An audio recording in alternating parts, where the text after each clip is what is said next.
Anything in the headphones.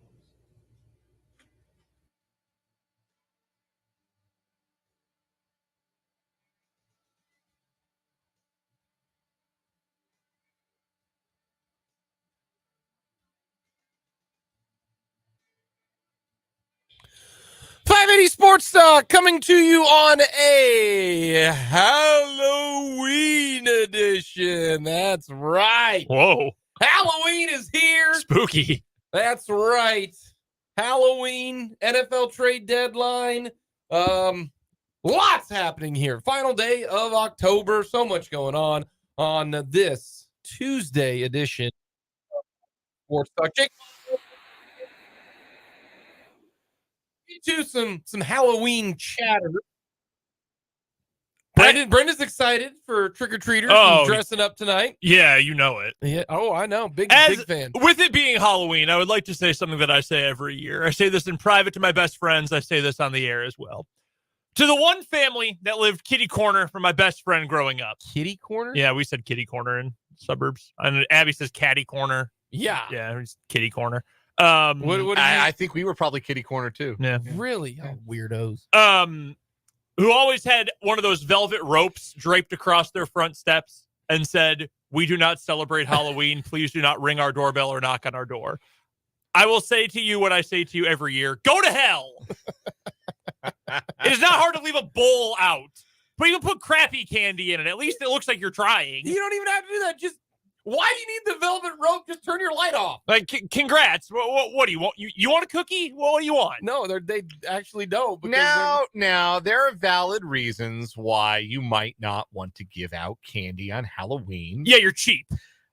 I don't even like That's Halloween. one of the valid reasons. I am not even a Halloween person, but you know what I am? I'm a candy person. It is not that hard to go get the fun side. Go get the bag of the little, 2-inch long Hershey bars. Like the Hershey, the Crackle, half the bag is Mr. Goodbar. Put them in a bag and be done with it. It costs like $1.50. I'm from the suburbs. Everyone's got a Costco membership. It's cheap. Come on. I see nothing wrong with your stance. No, I understand what you're saying, but there are reasons why people might not. Like, my wife is a teacher and doesn't maybe necessarily want little kids to know where she lives. So I do the handing out. I was going to say, so you hand them out. Yeah, I do it. Yeah. So now, you still come to our house. I will hand out. She gets to hang out in the man cave in the basement and watching one of the Chicagos she watches. Well, they're not making any new ones. Well, I was more of a general statement there. She gets to hang out instead of watching action inside. Yeah, instead of you watching Toledo and Buffalo tonight. Football in your basement or basketball. You're patrolling the front door. Last year, a kid came to the front door and told me that I looked familiar and did I do YouTube videos? And we had only just started streaming our show every day on our YouTube stream. He said, no, man, that's my cousin. So I didn't think it was that. But, hey, maybe it was. Actually, speaking of, today being October 31st, it is exactly 1 year. There we go. Of 580 Sports Talk live on YouTube. 1 year of the YouTube stream. Yeah, 1 year to the day. We started on Halloween. We started on Halloween. I don't know what you and Fulton were doing, but there's only a show from Sports Talk that day. There was no mic'd up on Halloween. I don't know what the hell you two were doing. I was probably too busy doing Halloween stuff. to come to work? Maybe. I don't know. I'm not going to lie to you guys. I don't know why. Your memory goes when you got kids. We're preempted by War of the Worlds that day. It's a little difficult. It is. Orson Welles Day. Exactly. You can get us and check us out on YouTube. Go to 580 Sports Talk on YouTube. Easy to get to. Hit us up on our text line, 785-272-9429. We'll talk Chiefs with Jordan Foote. We'll talk KU with Michael Swain. We're going to discuss the final month of the Big 12 schedule on who's got the advantage, who doesn't. Because right now there are 6 teams that have a crack at going to the Big 12 championship game. This is why the Big 12 is going to be so much fun, because it is just a who the heck knows, considering last year's team is nowhere near the sniffing of the Big 12 championship game this year. Yes, I'm talking to you, TCU. So we will get to that. We will talk much more coming up about the Chiefs. But right now, the trade deadline That is right. The trade deadline has 49 minutes left. That is it. 49 minutes. Are the Chiefs going to make a move? Probably not. I don't know. I've gone back and forth on how badly I want them to make a move. And look, I did not think that the Commanders were going to get rid of both of their cornerstone pass rushers today. So anything could happen. But I just don't know that you're going to be able to get a wide receiver because that's the biggest need, right? Maybe you can find a throw-in depth piece for somewhere, but that's the big need. And I don't know that you're going to get a guy who's going to change that room. Yeah, maybe you'd like a depth linebacker so you don't have to play Jack Cochran a lot of meaningful snaps in case Tranquil and Gay and Bolton are going to be banged up. But I don't know. I don't know if you need LB5. Like, I don't know that you give up draft capital for that, especially because, and this is the thing where the Chiefs kind of find themselves right now. They don't have a ton of draft capital going into next year. They only got 5 picks, I think, in the 2024 draft because they've traded a good chunk of those picks for, like, they traded a 6th rounder for Neil Farrell, I think. How about that trade? Hey, he's still on the 53, more than I could say for their 6th round pick in 2023. So Coburn's with the Broncos now. Yeah. So so the Chiefs have picks. They have their own picks in rounds 1 through 4. They have the Cowboys pick in the 5th round, but not their own. And then that's it. Yeah. The other thing too is they don't have a lot of cap space. That's another issue. Now, you can go with the Brendan Wrzinski theory and you can work around that. They could restructure Kelsey and free up around $4.5 million. They could also just pay more in draft capital to get the player. That's what the Seahawks did yesterday in the Leonard Williams trade, is they gave a 2nd round pick to the Giants, and the deal was that the Giants would pay down pretty much all of the remainder of the contract. It's like a free salary pick, if you will, pick up for the Seahawks. So they just, to me, don't have a lot of draft capital, don't have a lot of cap space, and there's not a whole lot outside of, a few different guys on respective rosters that you would say, this would work. The other question too is, do you trade for a guy you are going to sign, or do you trade for a rental? And again, if it's just, hey, let's throw another body in there and just get a rental and see what we can do this year, the odds of you getting a true difference maker are even lower. So right now, there've been a lot of trades going on today. Like it was like when you were, 12 years old and you got all your baseball and football cards and you're wheeling and dealing right now. We do technically have a starting quarterback trade today. Yeah. Josh Dobbs going from Arizona to the Vikings. It was always strange. And yes, we did call this. Well, you called it. I called it, but you agreed with me, so it's fine. We can both take credit. I'll take partial credit, but you get full credit. They needed a starting quarterback. The Vikings did. So they get one in Dobbs. Arizona is full on. Get us the first pick. It was always strange that Jonathan Gannon showed up on Monday and was like, "Yeah, we're going to start Clayton Tune. We've looked at the tape and we've decided we're starting Clayton Tune this week." Like that, buddy, should have been an indication that they were getting some calls. So the Vikings have also traded an offensive lineman, Ezra Cleveland, to Jacksonville because Jacksonville needs some depth, I guess, on the offensive line. Yeah, I don't get this one.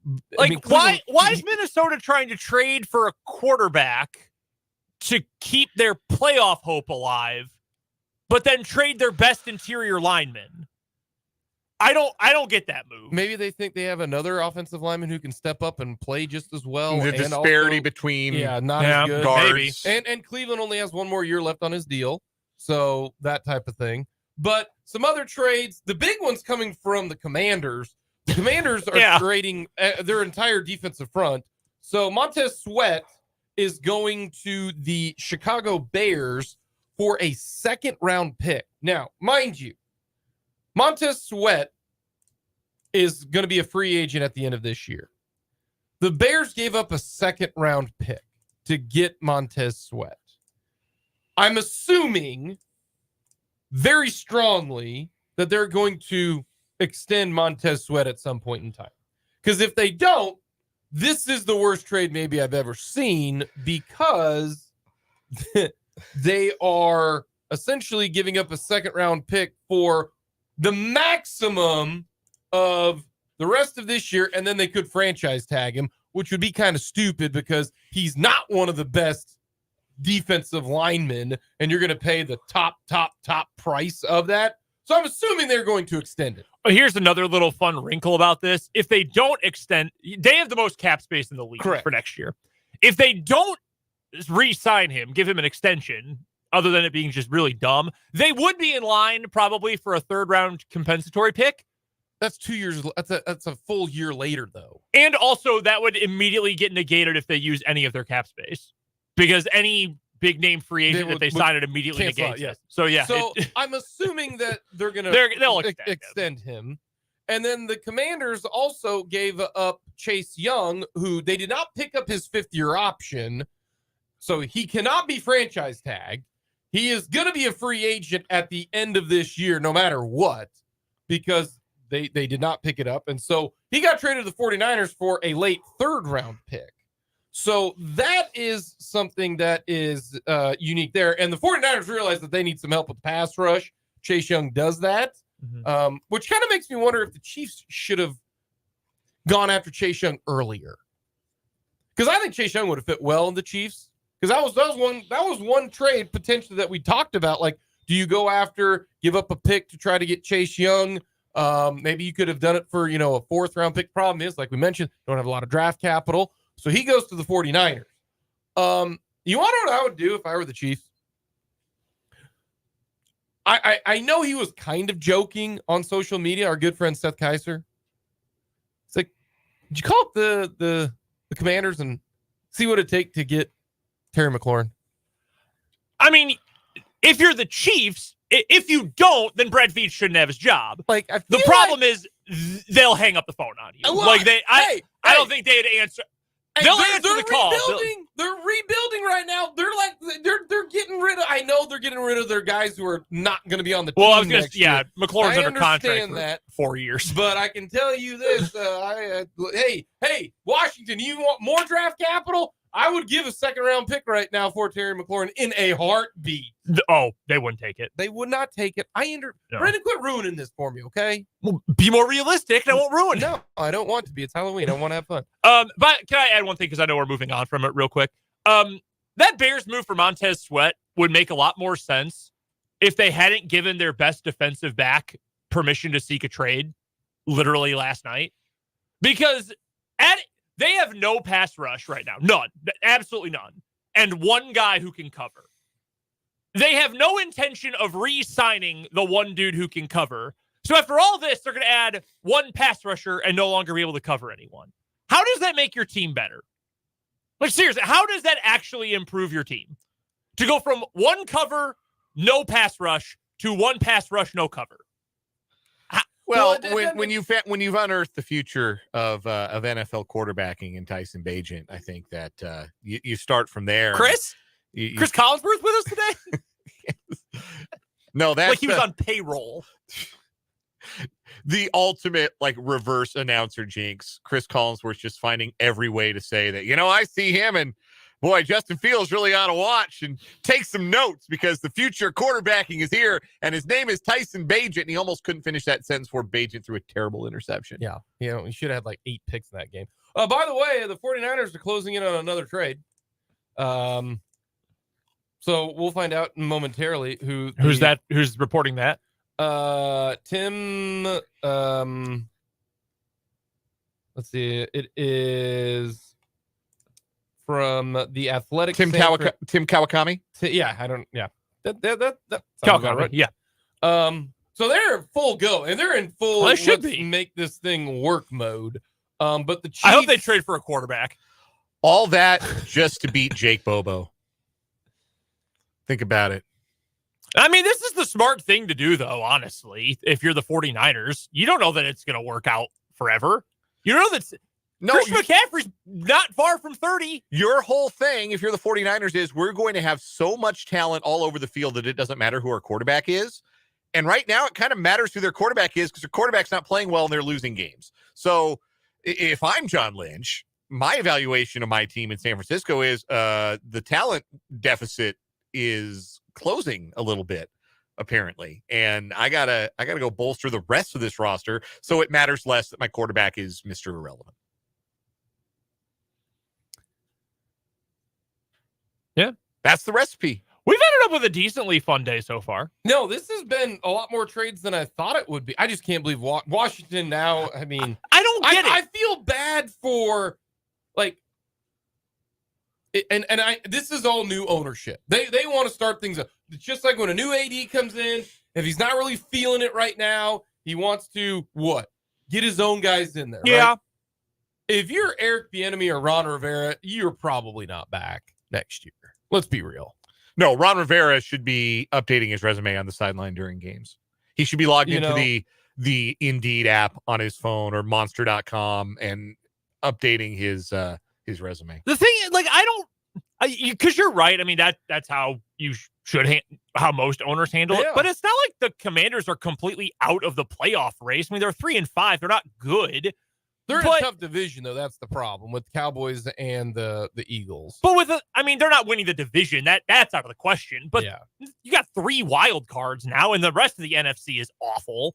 Yeah, the Vikings are going to fight for one. The Cowboys will probably get one. And then you're fighting with 2 teams from the NFC South. I don't think the Vikings are fighting for anything. Probably not anymore. Yeah, no, I think if Kirky was there, then yes. Well, the other thing too is how much is it really worth it to get the 7th seed? If your reward for being the 7th seed is you go to San Francisco or you go to maybe Philly. Seattle or maybe Seattle, Philly, yeah. Like, do you really want to be the 7th seed? That's the problem with expanded playoffs. Like, how worth it is it to get the worst possible playoff? Like the Steelers 3 years ago. And you got whacked 2 years ago. 2 years ago, 40-6, I think it was, wasn't it? Something like that. Like, it was an embarrassment. Yeah, like how have been in the playoffs. How bad do you really want that? Is it more worth it to set yourself up in 2024 and beyond? By the way, from the text line, Brendan buzzkilled Dworzinski. So sorry, I'm not pie in the sky like you homers. You've been called worse. Oh, I've been called far worse. Just saying. I've called myself worse. I'd call it regularly. What do you need for? You know what? No, they should make a call. I agree. They should call. Actually, honestly, I would give up pick number 31 for Terry McLaurin. I would too. I would. The problem you got to pay him the next 3 years. Josh Harris would say, "Okay," and when you say, "No, that's it," you'd get a dial tone. That's what you get. they hang up on you. There you go. And I'm going to explain some of that, why maybe that's what the Chiefs need to do coming up in the 4:00 hour when we talk about kind of the Chiefs' inability to develop a wide receiver, because damn, not great. Unless all the hope right now is on Rashee Rice. You hope he can be that guy, because if he doesn't, as I said, damn. Because there's a lot of good wide receivers who are first-year and second-year guys who they're finding a way to do it even without Patrick Mahomes at quarterback. So we'll get to that. A lot more to discuss. We'll talk Big 12, all of that here on this Halloween edition of 580 Sports Talk.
Go ahead and sing. I know you want to sing. What did he do, Brendan? I'm not the Halloween guy. It was here. a graveyard smash.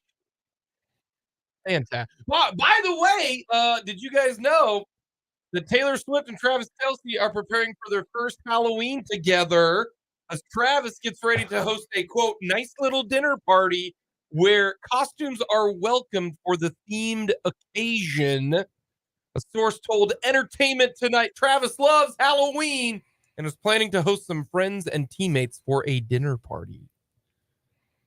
I mean, yeah, I did literally know they're preparing for their first Halloween together. How about that? Based on how the calendar works, I did know that. Yeah. All that stuff feels a little less cute coming off a loss. I'm just saying. Yeah, I mentioned this to Abby on Sunday night. I said, they put up that graphic of Travis Kelce's numbers with and without Taylor Swift in attendance. Yeah. It ain't so funny when you just lost by 15 to the Denver Broncos. No, what that means is, Taylor, I'm going to need you to get to Frankfurt. What did Kelce? It's 6 for 58, 6 for 59 against Denver. Like, it's not a bad game. It's not the game before. Hey, we just found out because Taylor Swift is now a billionaire, according to her net worth after, half of her Eras tour, which is wild, by the way. She's a billionaire. She needs to be flying to Frankfurt. She has now supplanted Brittany Mahomes as Chiefs' #1 fan. I need Taylor now in attendance at every game.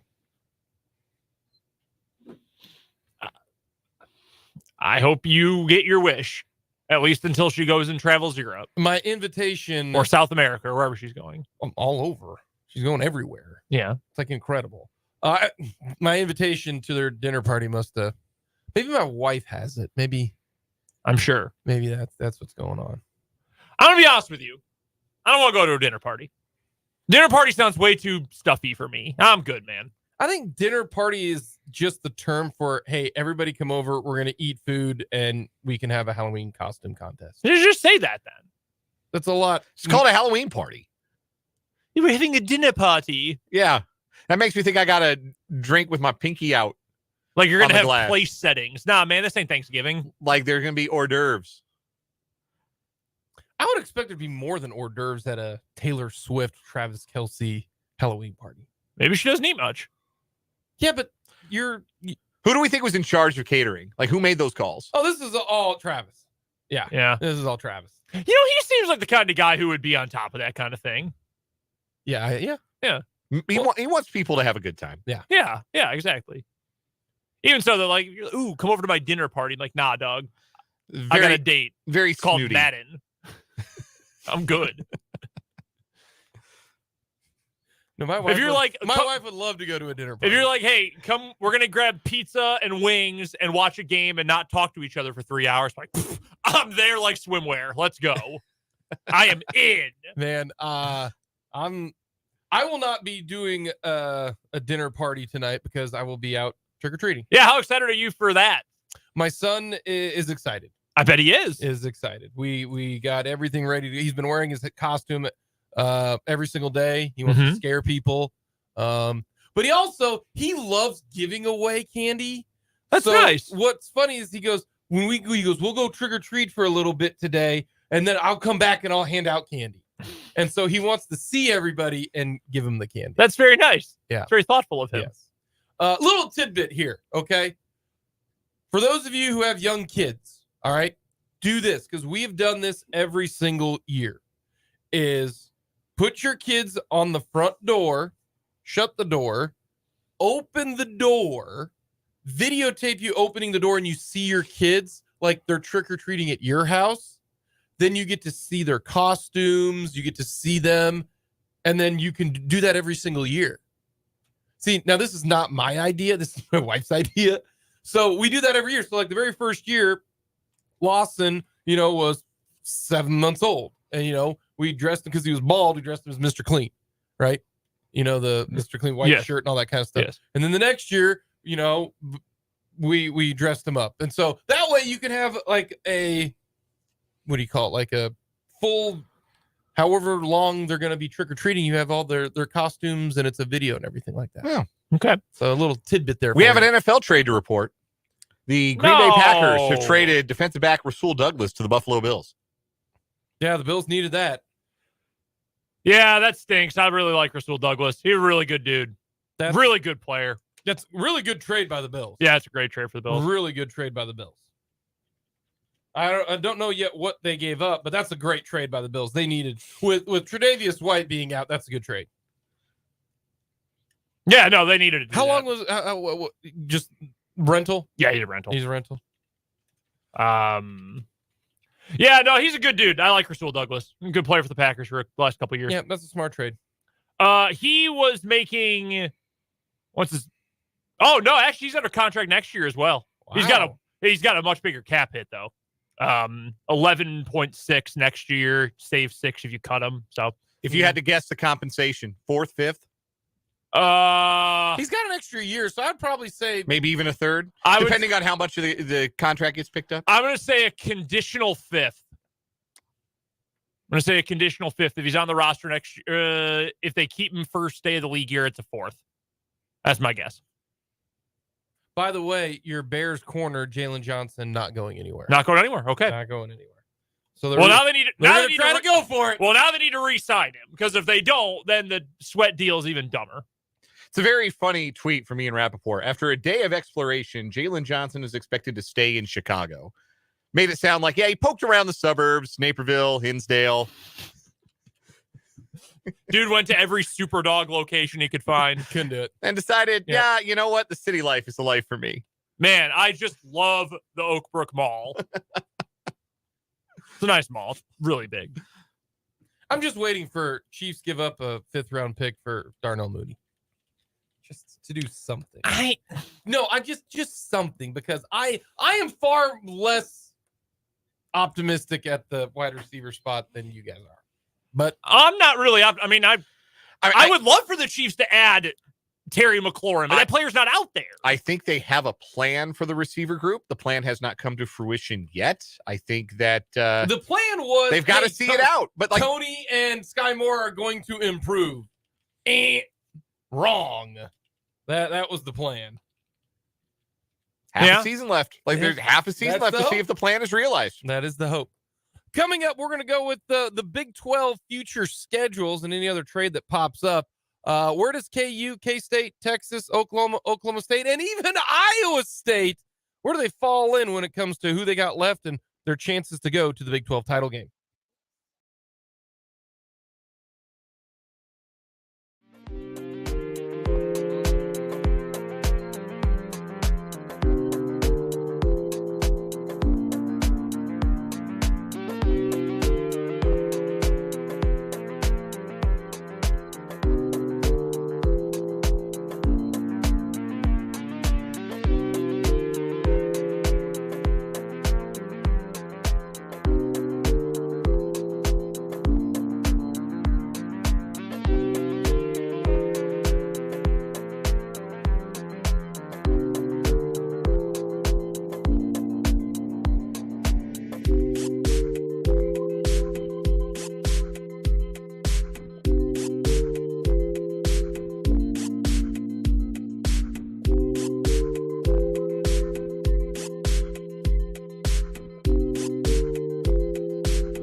burned through the one Halloween song. Man, there's like 30 Halloween songs.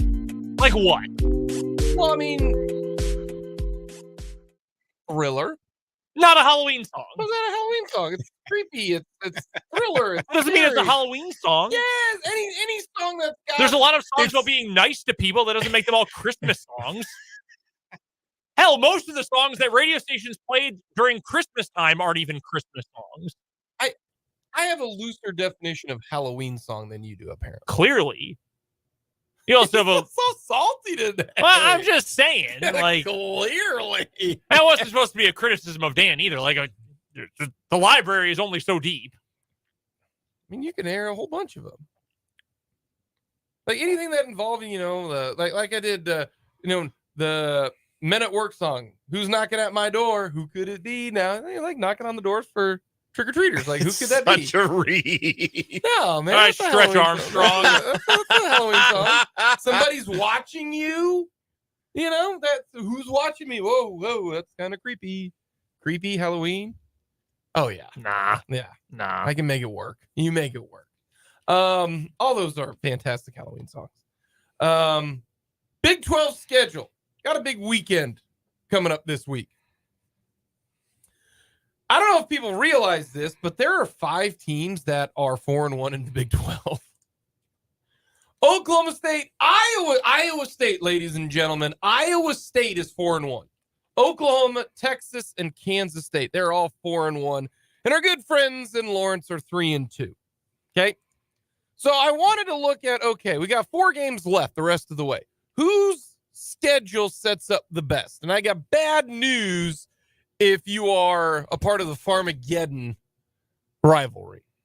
All right. Because to me, K-State and Iowa State have the toughest stretches the rest of the way. K-State and Iowa State have to both play KU and Texas, and then they have to play each other.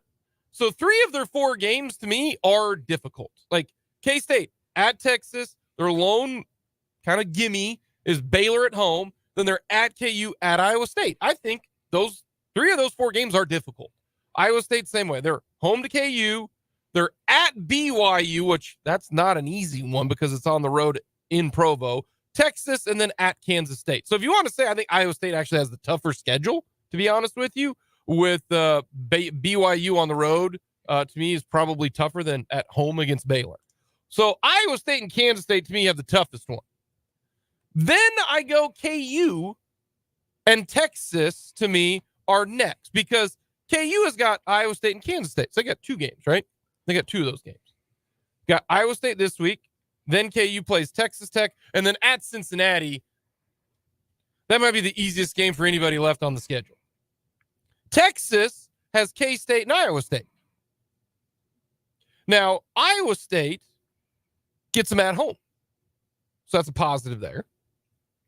So KU and Texas both have 2 of these teams left. And then you've got the Sooner State.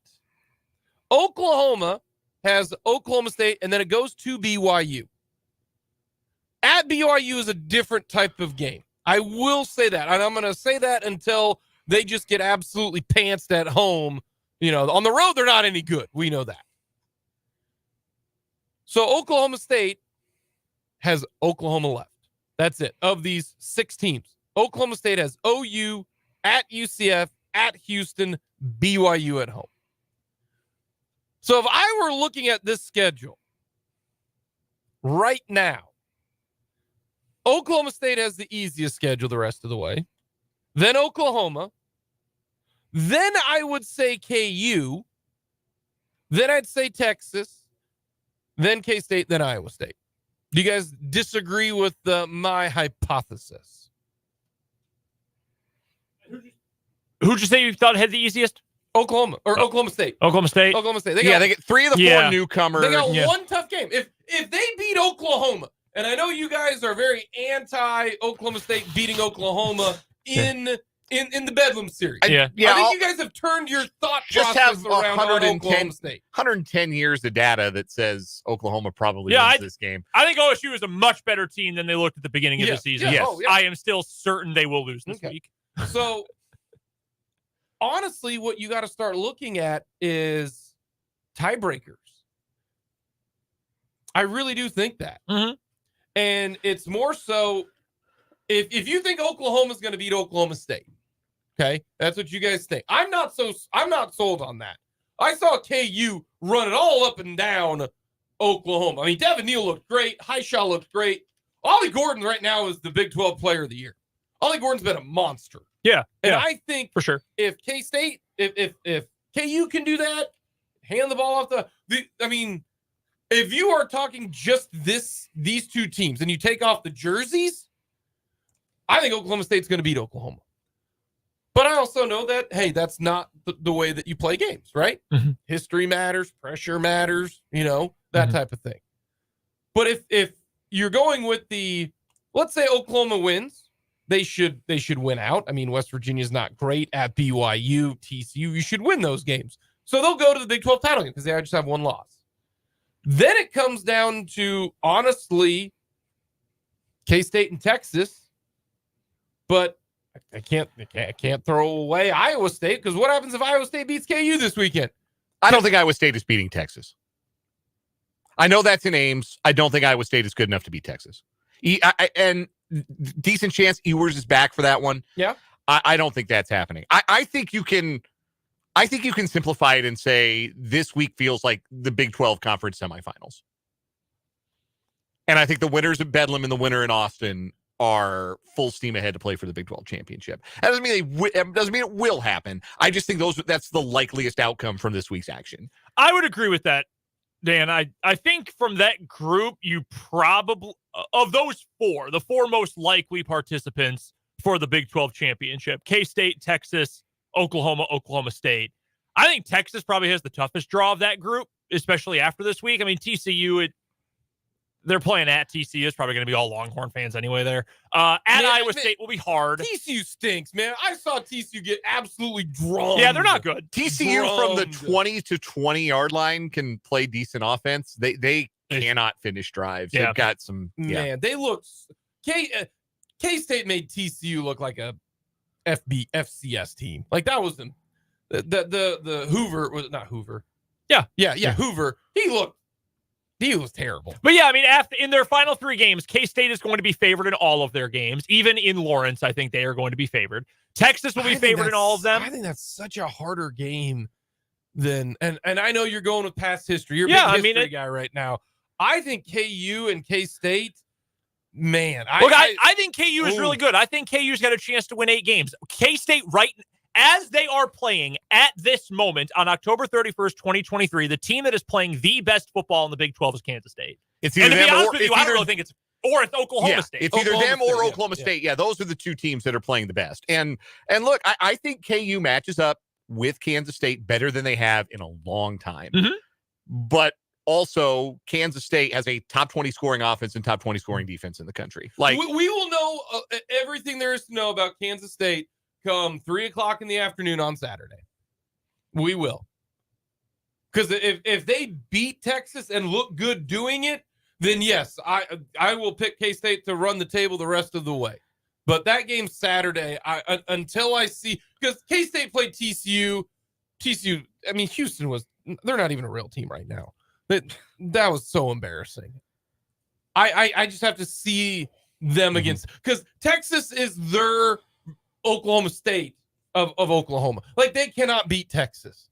Kleiman has not beaten Texas. Like, that is his only team that he has not beaten. And I'm going to go with your guys' theory. Yeah. I've got 6 years of data that just says K-State can't do it against Texas. And until they do it, and I hope K-State smashes them. There'd be nothing more that I would like for then to Chris Kleiman to take care of business against Texas. I would absolutely love that. That would be fantastic. But until I see it, much like your Oklahoma State and Oklahoma, this Saturday should be a lot of fun. You know, Kansas State outgained Texas in the game between the two teams last year. No, they played really close games. Like what was it, a couple years ago, even his first year there, though, they lose like 23-20 on the road in Austin. and they had a chance to win at the end of the game. Mhm. Like every single game has been an absolute physical game where it just comes down to who had the best player in the game at that. And Except the COVID year. I'm really glad. Well, I don't count the COVID year. Well, good, because K-State lost by 38 points. No, I don't count the COVID year. I'm really glad that K-State's got Baylor afterwards, because when you play Texas, it seems like K-State, it's such a physical game that it's good to have maybe an easier one for the Cats right afterwards, because they should be able to handle Baylor pretty easily at home, to be honest. I want to know this. What happens if Oklahoma State beats Oklahoma? Okay. So Oklahoma State wins out because they got cupcake schedule the rest of the way. Okay. All right. They got one loss. So they're in. They're the top seed. Oklahoma loses to KU. Or Iowa State loses to KU. Texas beats them, right? What happens if K-State and Oklahoma are tied with 2 losses? What happens? Assuming that Texas also has 2 losses? Yeah. Because let's say K-State beats Texas. Texas has 2 losses. And then let's say that K-State loses to Baylor. Let's say they lose to Baylor. So you've got one team that's got 1 loss. That's Oklahoma State. You got 2 teams with 2 losses. That's K-State and Oklahoma. So here's what we've got. Because they don't have, there's no head-to-head there. Right. If there's a tie, so I'm reading right from the conference bylaws here. The following tie-breaking procedures shall be applied if there was no game played between the 2 tied teams. The first tiebreaker is winning percentage against the next highest placed common opponent in the standings. So that'd be Texas, right? Or Oklahoma. That would be Oklahoma State. Oklahoma State. They both lost. They both lost. So it would go to whoever's next.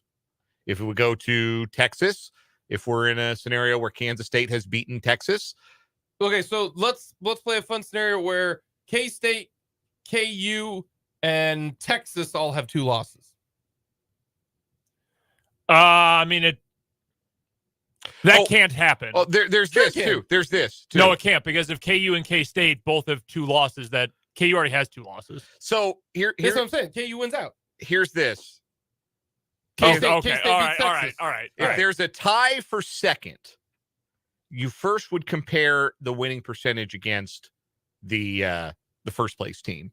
And then after that, you would compare against whoever finished in. If it's a two-way tie for second, you compare it to fourth. If there's a tie for fourth, you compare the winning percentage against all the teams that are tied for fourth. What if KU, K-State, and Texas are all tied? So there's a 3-way tie for second. Here we go. Texas didn't play Oklahoma State. In the event of a tie between 3 or more teams, head to head, if not, and if not every tied team is played against each other, you go to record against the next highest placed common opponent in the standings, proceeding through the standings. So in that case, if KU, K-State, and Texas all have 2 losses, they all beat each other. So that's a moot point. Texas didn't play Oklahoma State. So do they get to go? It's next highest placed common opponent. So it would be after somebody they all played. So it wouldn't be Oklahoma State. It wouldn't be Oklahoma. Like, this is what's interesting when you don't play everybody. Yeah. I'm glad I don't have to try to figure this out. This is breaking my brain. Then it becomes winning percentage against all common opponents. So you would only take the teams that everyone played and figure out who had the best record among that group. So if that was only 2 teams, then you just figure out against those 2 teams. The reason I hate that is because then, it comes down to, the schedule, the schedule factors in. Like, that's why this is one of the reasons why. The second to last tiebreaker is highest ranking by Sports Source and Analytics. Oh my God. Your rating score metric. Holy cow. And 7th is a coin toss. I also do want I want everyone to tie. I want everyone to be 7-2. I am here for team chaos. That's what I want. I don't know. See, I feel like actually, you want to know what I really want? I want K-State to beat Texas, beat Baylor. I want KU to beat Iowa State and beat Texas Tech. So we got another dandy potential between KU and K-State. That's what I want. I rephrase that. I don't care what happens. I just want KU and K-State to have a real legit chance at it's an elimination game for the Big 12 title game. That's what I want. Because they have a good chance to do that. They do. I will tell you right now, I am picking Iowa State to win this weekend. Are you really? You know what Iowa State, I went back since 2010. Iowa State is 18-13 in home night games. And there have been some god-awful Iowa State teams in there. There were Iowa State teams that lost to bad Kansas in there. Yeah. And they still, in that time, have gone 18-13 in their last 31. And in their last 10, they are 8-2 at night at Jack Trice. You're supposed. Is this your theory of this? If I go in thinking we're going to lose and we win, I'll be even more excited? No, this is KU just had a historic, very emotional, very exhausting win. Now you've got to go on the road to play a team that is playing its best football of the year. And they've struggled historically with Iowa State's defense. Yes. Yeah. I mean, KU won head-to-head in Lawrence last year, but again, they won because Matt Campbell... like 13-10 or something 14-9? 14-11, I think. Yeah, something like that. Because Campbell kept stroking out and kept sending out his kicker who couldn't hit the broadside of a barn. You know who did win at night names last year? Kansas State. Kansas State did, yeah. One of the 2 losses in the last 10. I don't want Kansas to lose. I would like to make that very clear. I'm hopeful that KU wins. I just feel like they have a better team, but it is going to be tough. Yeah. Like it's a difficult environment to go play in. Yeah, better team doesn't always win, unfortunately. November games in Ames at night. See the fun. Maybe ask Oklahoma State fans about that one. There's something that could be fun. KU is out of the race for the Big 12 title game, but then spoils K-State's chances. I just want it to be something that it'll be meaningful. Like if KU and K-State lose this Saturday, I'm gonna be so sad. Yeah, it'd be a bummer. I'm gonna be really sad. It'd be a bummer. Real sad. That and then I gotta get up and watch Chiefs play at like 7:00 in the morning. I mean, I'm gonna be up, but still. Yeah. Coming up, we got a lot more to get to. We'll get a little overreaction, proper reaction here on 580 Sports.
Sports Talk hour number 2 on this Halloween. And the trade deadline is come and gone.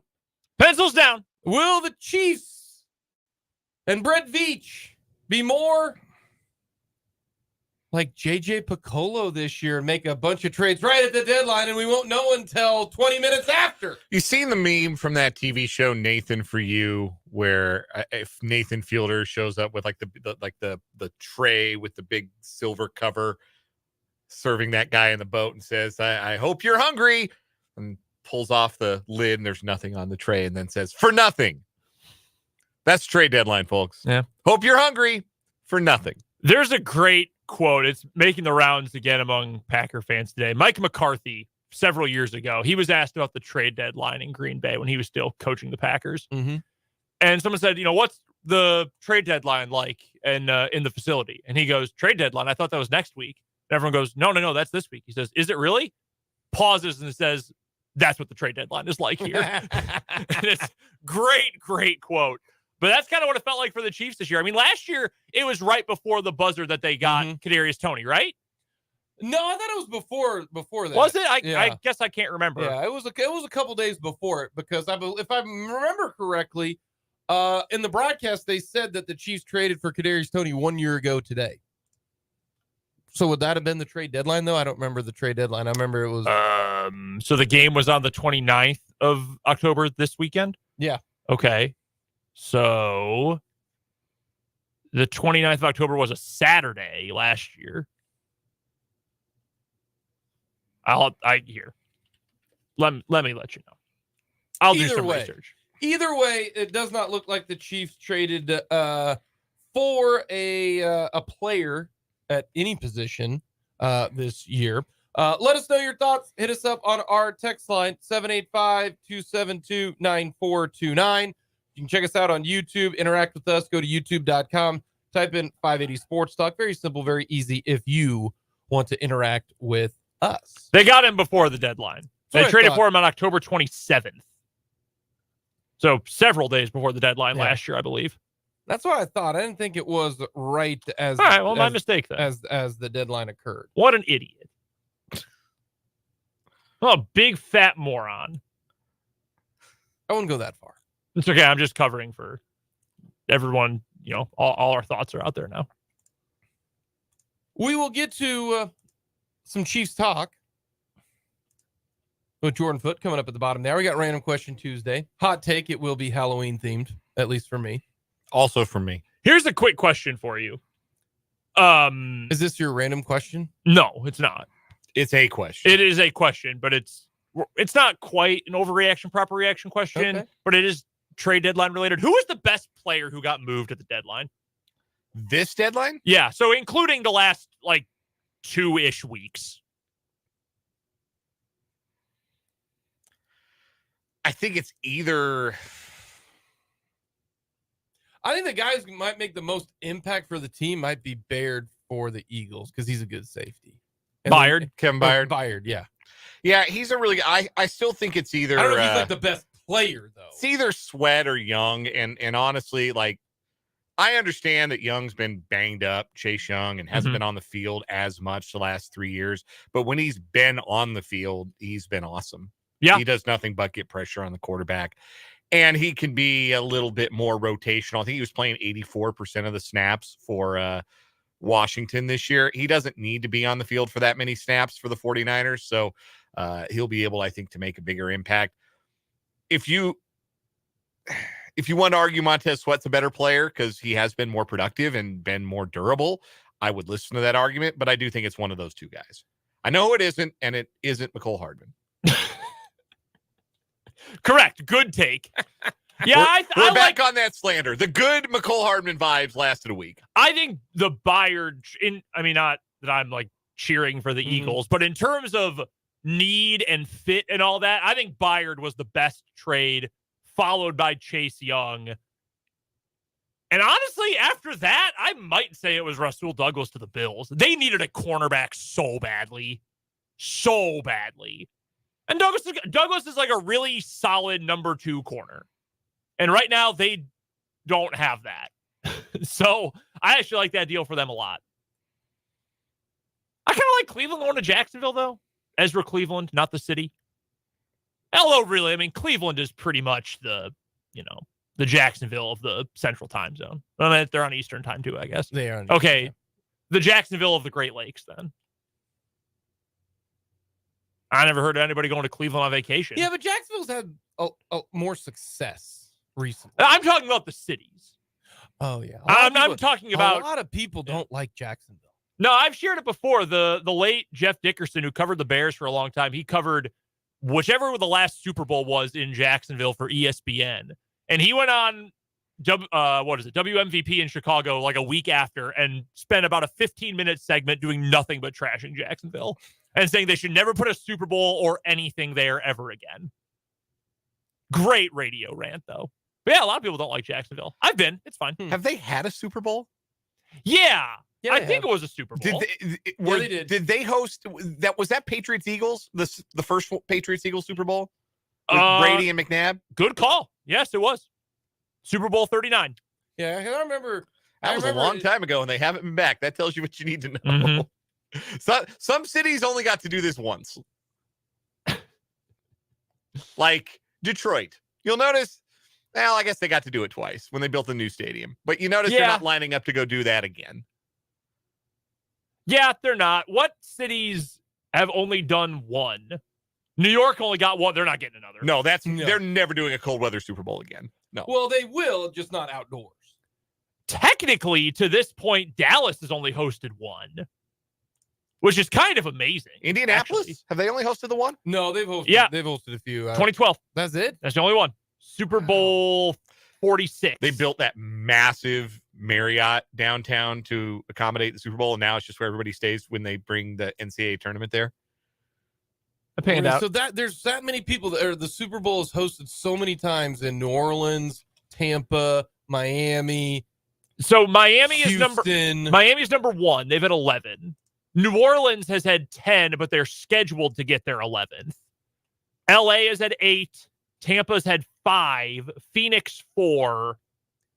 They should put it in the event cities. San Diego should build an 80,000 seat stadium for the express purpose of only hosting the Super Bowl. Dean Spanos, don't listen to this. Like, that should have been a Super Bowl city every 5 years. No, I agree Great with that. Super Bowl city. Yeah. Instead, they put it in Santa Clara, which They're nobody scheduled can to get get to, another, and that by the stadium way. sucks. Yeah, they have had 2. They're getting a third. They're getting Super Bowl 60. LX. Oh my God, Super Bowl 60. Yeah, Super Bowl LX. That sounds like a SUV. The Super Bowl LX. Yeah, it does. Like like that. a luxury I sport like that. utility vehicle. Oh, I love your new Acura. What model is that? It's an LX. Minneapolis has had 2. Yeah, Jacksonville is one of the cities that's only had 1.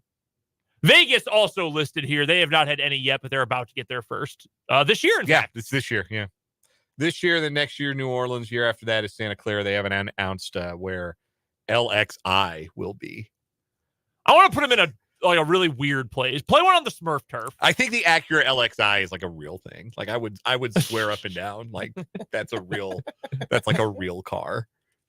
Car model LXI. Oh, hey, how about this? Coming from Max Olson, friend of the show. The Big 12 is expected to unveil its football scheduling model for 2024 through 2027 tomorrow afternoon. Hey, thanks for the content. First time we'll get to see their 16-team plan that includes Arizona, Arizona State, Colorado, and Utah. Huge props to Brett Yormark for dropping that on a Wednesday. So here is the only thing I need. The rest of it can look however it fits. I need KU and K-State to play each other. Iowa State, Oklahoma State, Colorado. I do not care what the rest of it looks like. I do not care. Those Yes, I want 5 to schools have to play each other. maintain the historic conference rivalries. And in the Big 12, the historic conference rivalries are Oklahoma, Iowa State, Iowa State, Kansas State, Colorado. Even though Colorado left for a decade. I got some bad news for you. I think the only games that are going to be protected is KU K-State. I would be very upset. I don't think maybe That- Iowa State. Maybe You think every school only gets one protected rivalry? Because that would be contrary to what every other league is doing. I hope that's not the case. But if you do, if KU and K-State do, let's say you only get two. So KU gets K-State and Iowa State. and Iowa State. Like that's it. Those would be the only that trio of teams. Yeah, I would say if I can't have all of them, then I think it has to be K-State and Iowa. Speaking from KU. And really K-State too. Yeah, that K-State, that triangle makes the should most all sense. play each Yes. other. Correct. And I agree. I'm so mad that there's only one KU Iowa State basketball game this year. That sucks. That just blows. I hate that. Correct. So football-wise, those three should be playing each other every year, no matter what. The Big 12 screwed up big time by not having K-State and Oklahoma play this year. Like I'm still I agree. No, that should have been and played. you guys know that. Yeah, that should have been first thing played. that I noticed, and I wanted to throw something at Brett Yulman. Thankfully, the But I schedule will probably not be as wonky as the ACC with their 17-team schedule plus Notre Dame. Like, what a disaster. The Big 12 with 16 teams, it's a much easier, much more divisible schedule. And I hope as many rivalries are kept together as possible. So for our schools, we just talked about them. Like Colorado should play Utah every year, and I'm sure they will. Arizona and Arizona State are going to play together every year. Like the old rivalry should be kept together as much as possible. Hell, if you want to have the former Pac-12 schools all play each other every year, fine. They were only rivals for like a decade, but fine. They've at least been playing each other. Whatever. West Virginia and Cincinnati should play every single year. And I'm sure they will, because those are probably travel partner schools. I'm sure they will be paired up in perpetuity. But that's what the Big 12 needs. Because unlike every other league, they've done a good job of keeping rivalries together as much as possible, even though some have fractured off. Missouri, but Nebraska, all you bums who left, but still keep them together as much as possible. Please, for me. Specifically me, Brett. Most Bretts have only disappointed me in my adulthood. Specifically speaking of Favre. Your mark is currently a solid number 2 Brett for me behind Ballard. He's going to stay in. He's going to fall from that spot if he screws up this schedule. That's all I'm going to say. You heard the man. I don't know many, so Favre is still by default 3rd, but it's a You need to meet some more. a distant 3rd. Not a big fan of stealing from the poor. I got issues with that. Among other things. But I also don't know any other Bretts. I only know 3. You know, yeah. I don't know many. George. Well, yeah. First name, Brett. I was like, who's Brett George? Got to think outside the box, baby. Yeah. See? Box. Me. Dan, I got that right away. Took I'm me with Dan. a half a beat too long. I'm with Dan. All right. Overreaction, proper reaction. If K-State beats Texas, they will make the Big 12 title game. Not proper reaction. Proper reaction. I don't think they will lose again if they win that game. They may not lose again if they lose it, but they're going to need a little help. I mean, 7-2 was good enough last year, but obviously a lot of different tiebreakers this time around. So we'll see. But I think, and I've already said here, I think they're going to beat Texas. I think they will. I think they're playing better. I trust Will Howard over Texas's Malik Murphy. I think they're going to have a better quarterback in the game. I think that matters. So I do. I agree. I think that's a proper reaction. Yeah. Like I said, right now, I think K-State's playing better football than anybody else in the conference. And I do not see... They will be favored over KU. And KU has got a chance to beat them, but they will be favored in that game. I think they're in if they beat Texas. And I hope they beat Texas. I don't know that they will, but I hope they do. Okay. All right. I've got a Halloween one for you. There are a lot of bad things you can give out at Halloween. Popcorn balls. Terrible. They're just asking for a chipped tooth or a choking hazard. Psst, a quarter. Give me candy. I don't need that. I don't need dumb stuff like this. Toothbrush, pencil, things like that. Things Nerd of that stuff. nature. Give me candy. But, and I've just discovered this is a real thing. The worst thing that you could give out on Halloween is a 2-liter bottle of pop. I'm literally watching a video right now of a woman in an Arizona State t-shirt with a house filled with 2-liter soda bottles saying she's giving them out for Halloween. That is the worst thing you could give to someone on Halloween.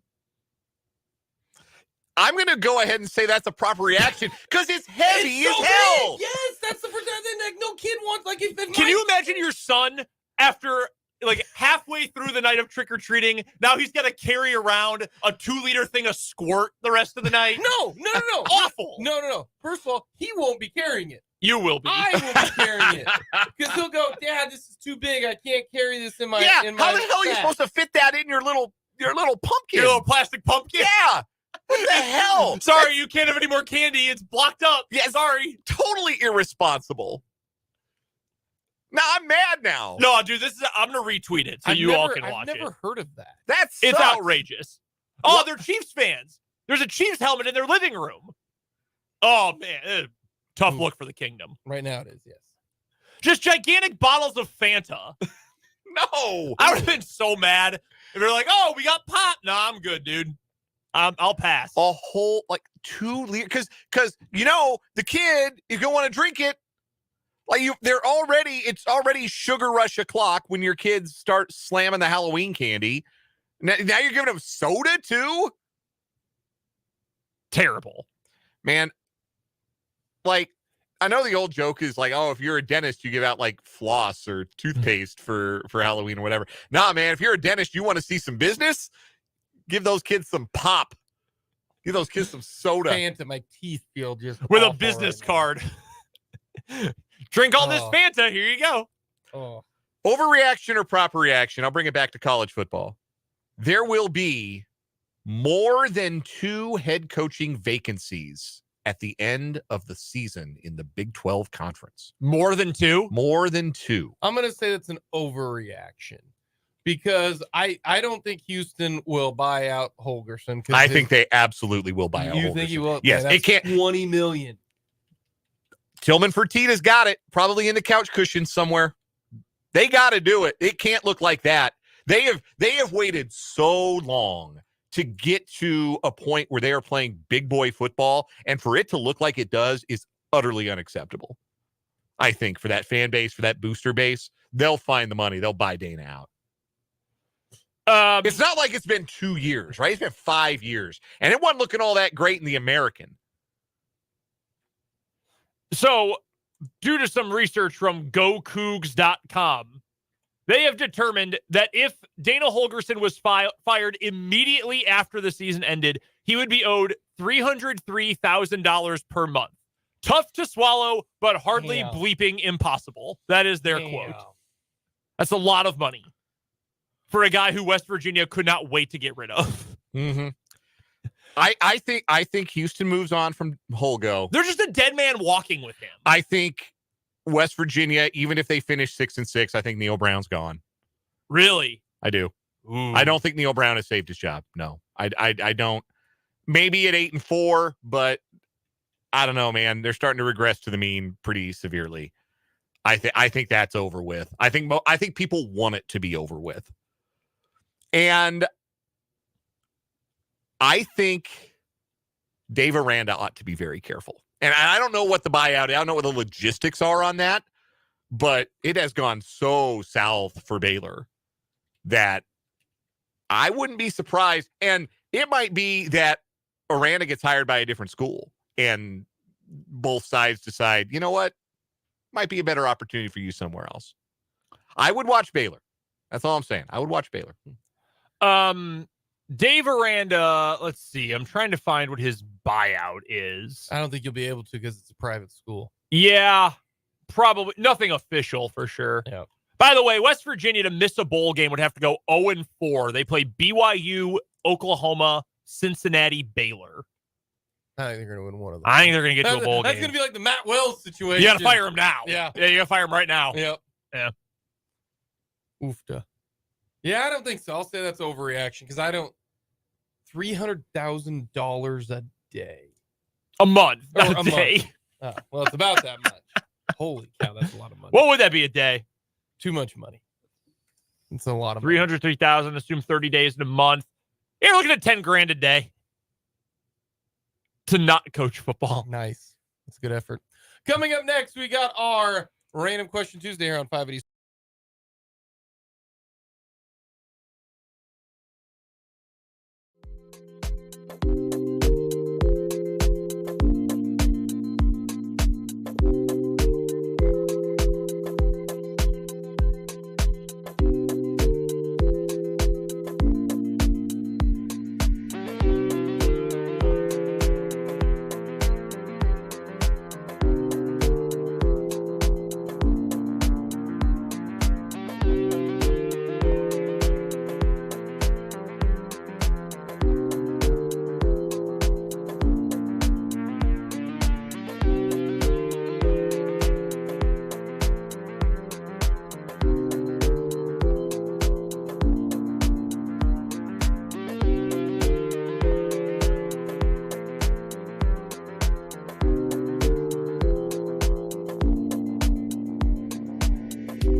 What did I say?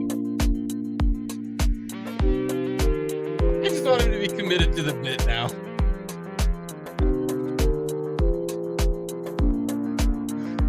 You know who sings this song? I do, but I'm looking at it. Yeah. So I don't get Can you name the guy who did Monster Mash? Text line and YouTube comments. Can you beat Jake LeBon? If you're watching on YouTube, Jake is still here. His camera is just broken for a second. Yeah. Can anyone on the text line or the YouTube beat Jake to who does the Monster Well, Mash? I'm not able to Google it. My computer's down. Well, gotta pull it from memory. It's like a singular dude. Yes. Well, I mean, he might have been married. I don't know. No, like Brendan Lur. I want to throw my pen at you right now. I got nothing. Well, text line, YouTube comments. Easy win for you here. What is it? Bobby Boris Pickett. Oh yeah, I would never. One of my favorite Simpsons bits of all time is when they're playing that song and they're doing a Monster Mash with you on this Valentine's Day or whatever. Like, you played the wrong record. Yeah. I don't know if you got the Ghostbusters theme. People play that at Halloween all the time. You want to hear that? Just turn it on our sister station, Jack FM 98.5, because the chances are pretty good they're playing it at any given time. Yeah, I'm looking through Good Housekeeping. Good Housekeeping magazine has a list of the best Halloween songs to play during your costume party. And I don't know, man. Like the overture from the Phantom of the Opera? I don't know about that. Taylor Swift apparently has a song called Haunted. We need to be. Is that played at the dinner party tonight? Maybe. Could be, yeah. Superstition by Stevie Wonder. I'd listen to a Taylor Swift cover of Monster Mash. Yeah. I'm produced by Jack Antonoff, of course. Hold on a second. You want to know the next thing that Taylor Swift has to do? Sign a contract. No, she needs to put out a Christmas song like Mariah Carey. She does. She has Christmas songs. No, like the super catchy one that plays every single year. Yeah, she covered Last Christmas by George Michael. And let me tell you a little something about that cover. Oh, dear. Here we go. It is awful. It is so bad. I'm pretty sure she released it in her early days. And she has a whole album. The Taylor Swift Holiday Collection. It was like her second album. She put out Christmas songs. She covered Last Christmas, Christmases When You Were Mine. That's an original. Santa Baby. That song sucks. Yeah, it's not a great one. Silent Night, her own other original, and then she covered White Christmas. Yeah, I'm not. Don't get me that for Christmas this year. Don't get me that. Don't get me that for Christmas. I'll pass. Okay. I could have played Werewolf Bar Mitzvah from 30 Rock. That's a Halloween song. I don't know. Werewolf Bar Mitzvah, spooky, scary. Boys becoming men becoming wolves. All right, we've got. It's a good one. From the YouTube comments, one, our pal Jeffrey mentions that Ray Parker Jr., the Ghostbusters guy, he was sued over that song. As he should have been. Yeah, Huey Lewis on the other side. Huey won, by the way, according to our sources here. Another one, Clayton mentions an Insane Clown Posse song called Pumpkin Carvers. I'm going to be honest with you, I have not heard that ICP track. No, I have not. I'm not familiar with that one, and I'm not going to play it. I'm not going to chance it. Also, Vance adds regarding Christmas songs, says Last Christmas, most terrible Christmas song ever. I don't know. There are some bad ones out there. Somebody I know put together a Spotify playlist of cover versions of Last Christmas on Spotify. It's like 287 songs. Oh my God. There are so many covers of Last Christmas. Ugh. I don't hate the original. I think Wham did a nice job with the original, but yeah, it's become a little overdone. Jake, did you have a random question you wanted to do? By the way, the most terrible Christmas song ever is not. You know what it isn't? Wonderful Christmas Time by Paul McCartney. People slander that song all the time. That song is great. It's entirely fine. Yeah, that song's totally fine. Anyhow, random question Tuesday. No, I'm all right. Go ahead. Well, that is the segment. Well, do you have one? Well, then you were previewing. You had a Halloween one. Yes. Oh, yeah. What was your favorite costume growing up? I don't know. Like, I don't remember dressing up. Like, I remember a couple costumes, but I don't remember anything. I was like, oh my God, I love this. I'm just not like, Halloween's just eh. I was a baseball card, I think, twice. My mom did like very elaborate like painting on a big piece of cardboard. So I look like, I don't remember what year or what brand. This is like the early 90s when there were like 20 different baseball card manufacturers. I might have been like a Donruss or Donruss, I think is how you pronounce that. I always tried Donruss as a kid. But I was that twice.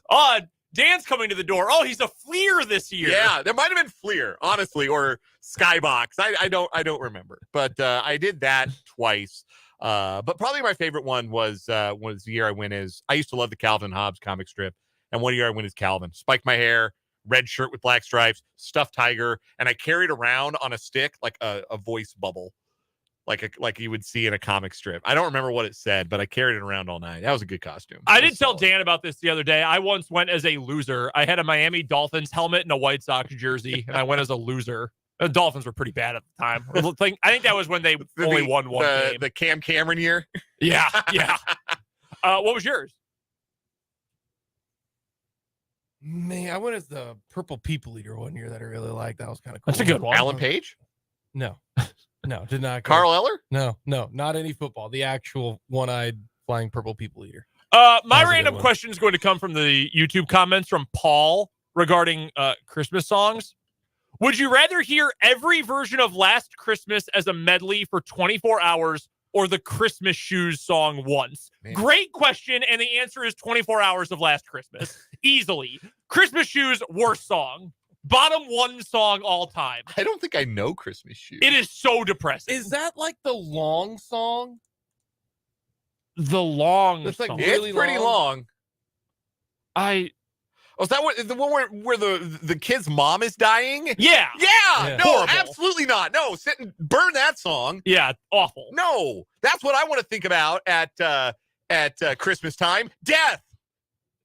The What a song great recounts message. the events experienced by a narrator completing the last of his gift shopping on Christmas Eve. He's waiting in a checkout line, but is not in the Christmas mood when he notices a young boy in front of him who wants to buy a pair of shoes for his terminally ill mother. I can't believe somebody even what? Yeah. There's has a been reason covered that's in not a multiple. standard. There's a reason there's not 280 cover versions of the Christmas shoes. This song was the inspiration behind a novel, which then became a made-for-TV movie. Nah, dude, no, I don't want to hear that song ever again. No, like at least with Last Christmas, you might get like, oh, that's some interesting like spin on the song. It's got some flair. Yeah, there's a ska version of Last Christmas. This is nice. Do you have one real quick? We got Jordan here. Yeah, I was gonna say, since it's Halloween, what are you afraid of? Snakes. God, I hate snakes. Being alone. I was gonna say rejection. I want snakes. Snakes are bad. Snakes. No, snakes are bad. Hate That's a snakes. good one. My Snakes. best friend's scared of snakes. I, like I snakes. don't do heights very well. As Yeah, long that's as long as I look straight out, I'm good. But if I look down, brother, knees start wobbling. Yeah, I don't love heights. Heights Can you don't do bother me. airplanes? Yeah, I don't have any Okay, problem with yeah. airplanes. I'm looking straight ahead, even looking like straight down out the window, like I'm inside something. Yeah. But if I'm standing on top of, like I did the Empire State Building and I went on the observation deck and looking like out onto New York and everything, I was fine. And I looked down and I was like, ooh. When I went to the Empire State Building, I stood with my back against the wall on the observation deck. Like, oh yes, this looks nice out there. What a lovely sky. I'm going back in. That was my experience. Coming up next, we're going to talk with Jordan Foote on all things Chiefs.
Back to 580 Sports Talk. Jake, Brennan, Dan with you on this Tuesday. We got lots more to get to coming up today here on 580 Sports Talk. We'll talk more about the wide receivers in the 4 o'clock hour. But right now we're going to talk all things Chiefs, who are going to break it all down with Jordan Foote. You can follow him on Twitter at @Foot_noted joins us. Jordan, first question I've got for you, is the game against the Broncos a concern or an outlier?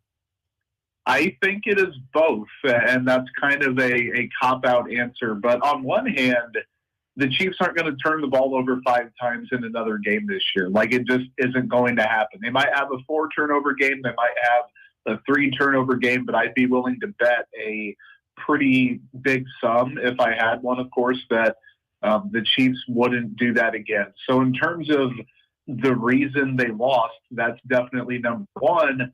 But the wide receiver core was also not very good. There were some elements on offense that definitely were concerning. Then you factor in, of course, the Patrick Mahomes flu game that was the opposite of what many expected. The Broncos did a good job with Travis Kelce. He didn't look particularly great. So some things that absolutely could come back to bite them come playoff time. And I'm sure you guys have talked about the wideouts plenty and will plenty moving forward. But in essence, at the core of this game, they're not going to make as many mistakes as they did. I just don't think that's going to happen again. So kind of an anomaly, kind of an outlier, but still some of those same problems we've seen a lot this year. Should the Chiefs have ran the football more with Pacheco in the game, knowing that the offense couldn't quite get on track? Or, you know what, you can't expect that because Andy Reid's not going to run the football when the team is behind. That's what he always does. He tries to get back as quickly as possible, but maybe running the football would have been a better idea. Heck, really, he hasn't even been totally committed to running the ball when they have leads. Like, he's still a guy that wants to keep throwing the ball when it's tied, when he has the lead. Any advantage, Pacheco, 8 carries for 40 yards. He was pretty effective for the most part on the ground. There have been a couple games this year where the Chiefs have just completely strayed away from it. And it's hard to compare the play calling of Andy Reid, especially when you don't have access to the playbook and the specific things they run. But there have been good running games from the Chiefs where he's dialing up things that fit his running backs. He's committing to it. And there have also been games where he's completely strayed away from it. And you can look at 16 attempts. You have Tony that had one, Hardman, CEH, and then Mahomes had 3. The running backs had like 11 carries total, and that just isn't going to cut it in a game that really was fairly close despite how in control the Broncos seemed to be. So it was another one of those things that, again, could creep up come playoff time. We go back to, I think it was the 2022 AFC Championship game where the Chiefs just kind of let Patrick Mahomes go out there and do his thing, and it looked really bad, and they wouldn't help him.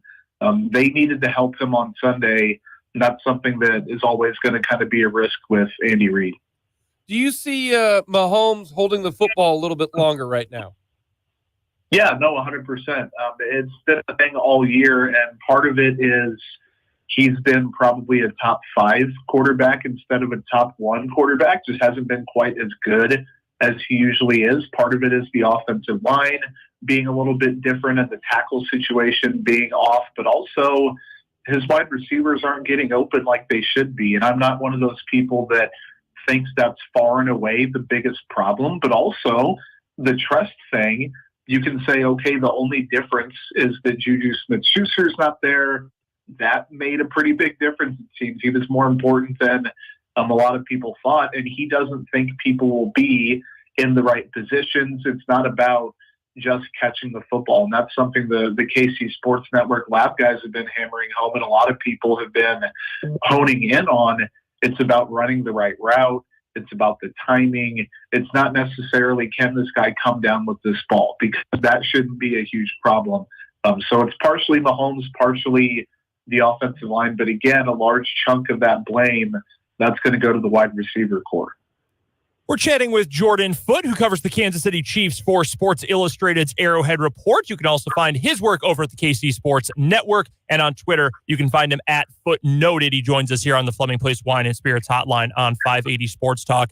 One final thought about those wide receivers, Jordan, and specifically about Rashee Rice, who I think in terms of ceiling, in terms of what we've already seen from him this year, I think he's the most complete wide receiver weapon that the Chiefs have. He did finally lead the Chiefs in snaps among wide receivers in the game against the Broncos. How long would you prognosticate it will take for him to have that kind of trust with his quarterback? It's really crazy. He is probably... So there's a few tiers. There's the Justin Watson tier. Obviously, Kelce is on his own kind of path. But Mahomes has a pretty good rapport with Watson. He throws those anticipation or trust throws that he doesn't hit Sky Moore with. He doesn't hit MVS with. Rashee Rice is somewhere between Watson at the top and then that next tier of everybody else. And then maybe there's a tier with Sky Moore by himself. Rashee Rice has that kind of faith built up with Mahomes and is good at throttling down and finding a soft spot in his zone and adjusting his route. And Matt Nagy talked last week about him just simply knowing where to go within the play now and knowing where to line up, not having to think as much, but also being able to look across and diagnose the coverage. The thing with the Chiefs is they were fitting square blocks into a round hole or vice versa this year, with Sky Moore and Kadarius Toney being the proposed wide receiver 1 and 2 as outside guys, and they're not. They're slot guys that are smaller, are quick twitch. Toney has not progressed whatsoever. He's more of a luxury piece at this point for the wide receiver room. So Rice, like you said, definitely far and away the complete wideout they have, and really still has a long way to go before he's a full outside guy. So I wouldn't be surprised if they kind of tweak the wide receiver rotation and you're seeing Sky Moore's snaps get peeled back just a little bit. You're seeing Watson on a pitch count now that he's back. Maybe MVS the same way. So the Rashid Rice you see right now, not necessarily going to be the Rashid Rice you see at the end of the year, which that might be the only hope the Chiefs have right now. I'm so glad you brought up Kadarius Toney and Sky Moore, because we asked ourselves this question on yesterday's show, Jordan. Who's been a bigger disappointment so far, Toney or Moore? That's a tough one. I'm going to say Toney, just because the team pushed this narrative all off season that he was going to be wide receiver 1. And then he got hurt and he came back, and his snaps were trending up a little bit in recent games as he was getting healthy. Then they traded for McCole Hardman. He went from playing 30 snaps in week 6 to playing 25 in the last 2 games combined. So this is a guy that is the McCole Hardman that can't stay healthy, that has a little bit of quick twitch, but also doesn't have the consistency. And he gets a little rush play, doesn't do anything with it. He has the lowest yards per reception on the team. He doesn't do anything vertically. Like we saw that might have been the first game he came over as a Chief against Jacksonville when he made that play downfield and adjusted his clubs in midair. It was a trustworthy throw from Mahomes. He adjusted to it. We haven't seen that since. He is not a vertical threat. He's been kind of this gadget guy that is far from a wide receiver 1. He's a wide receiver 4, 5, maybe even 6 right now. Sky Moore definitely has not turned into the player that they expected him to be.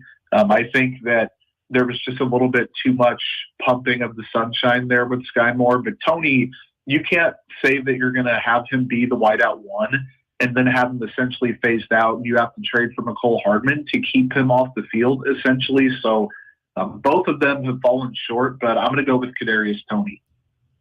Jordan Foote is our guest, covers the Kansas City Chiefs for Arrowhead Report. You can find him on Twitter at FooteNoted, joining us here on the Fleming Place Wine and Spirits hotline here on 580 Sports Talk. Jordan, what is the most likely scenario for how the wide receiver snaps play out moving forward? Do you think that there will be a more defined hierarchy, I guess, for lack of a better term, in the second half of the season where Rashee Rice's snaps continue to trend up and he's the guy out there more often with MVS, and then it's everybody else kind of fighting for scraps? Do you think that somebody else could maybe step into an enhanced role, or do you think that it might be a little bit of trial and error on a week-by-week basis still, even as the season progresses into November and December? Yeah, the Chiefs are going to be tweaking for the next month, I'd say. Then once you get into December, you probably want to have the semi-finalized game plan, or at least rotation that you want to go with. But Rashee Rice, the snaps were a little bit weird because of how little they were on the field. Like, he played 37 snaps, but it was a career-high percentage. So a little bit tricky there. But I think Rice will be probably close to the leading wideout, if not the leading guy the rest of the way. MVS is going to find his way on the field just because he gives them something from last year that they don't necessarily have with a lot of guys. I think Sky Moore is not going to be completely phased out. He's going to get down to probably 25 to 30 snaps instead of 35 to 40. That also leaves a little bit of room, though, for maybe Justin Watson doesn't see the field quite as much if they want to show trust to Rashee Rice.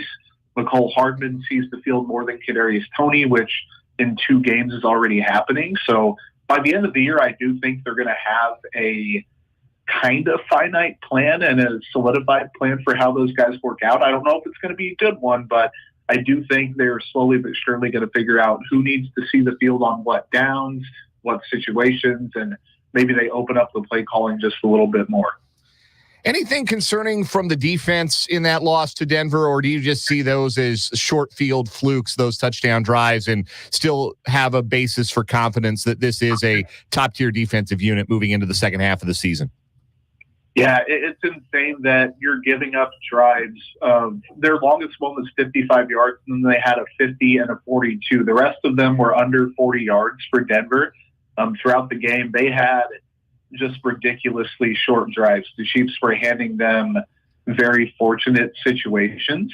I do think that the pass defense is just fine. The coverage is great. The linebacking core, even without Nick Bolton, is really good.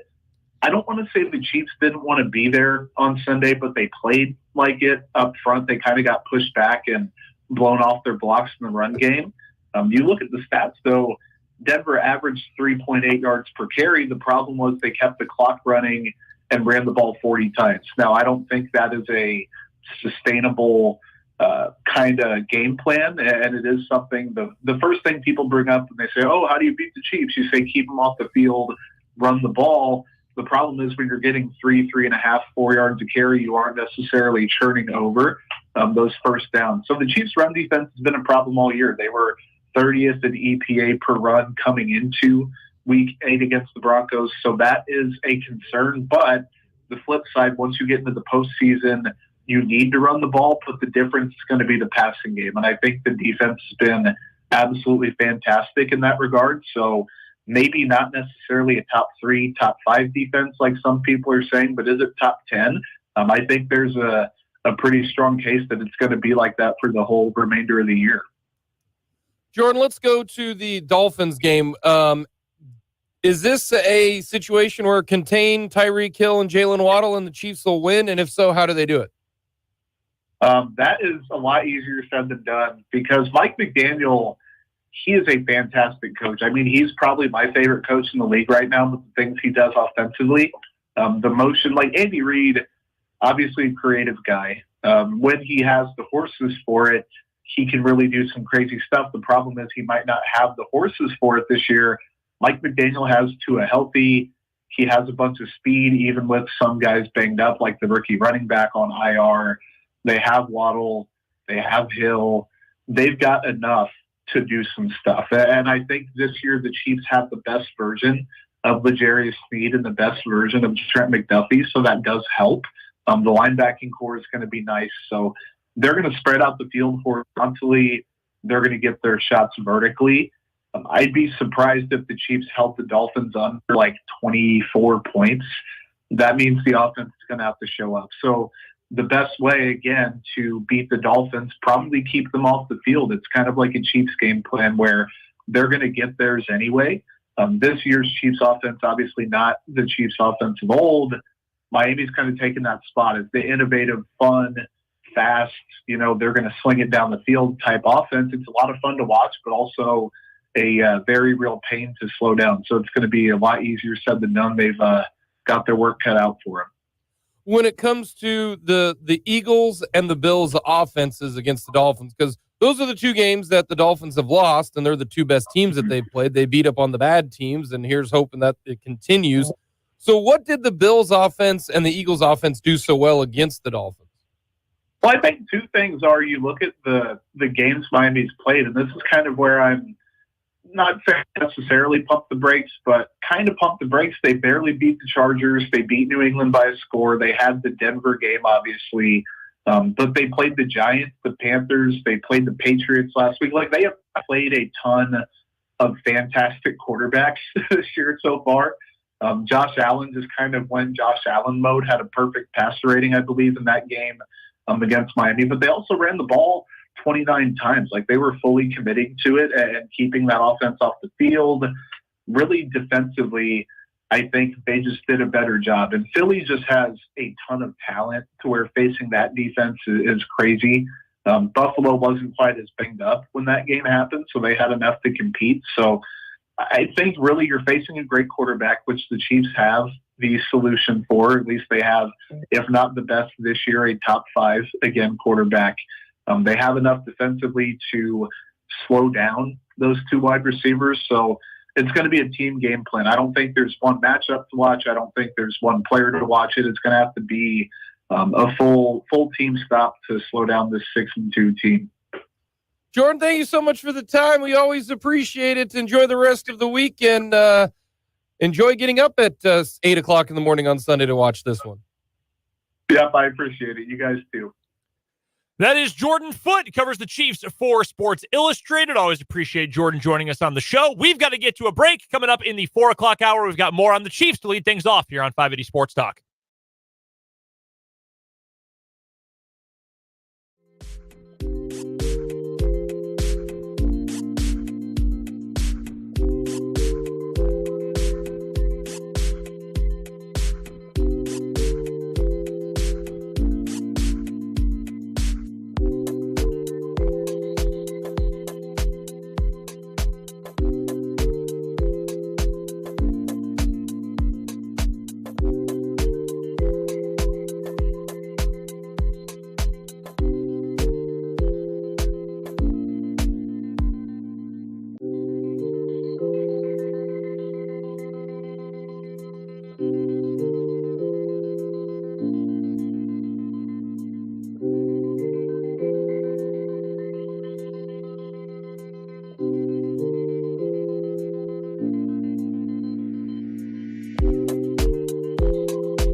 Hour number 3, 580 Sports Talk on this Tuesday. Happy Halloween to everybody out there. Hopefully you have the good candy tonight. Also, slow down. There are a lot of young trick-or-treaters and 39-year-old trick-or-treaters who will be out there tonight. Are you going to take candy for yourself? Absolutely not. I will be doing what dads always do and yell at kids to slow down, don't run on the grass, take one, say thank you, and then tip the cap to the other dads out there to make sure all is right. What if they're allowed to take more than one? And you do it. You're the homeowner. The homeowner, I guess. The tenant. They say so. The resident. Yeah. Yeah. Okay. Don't give out Almond Joys or Mounds. If you have those right now, throw them away. What are you giving out? We get the big box that's got the Kit Kats. Yeah. The one that I always bring here to the station that you guys eat, except for the Milk Duds.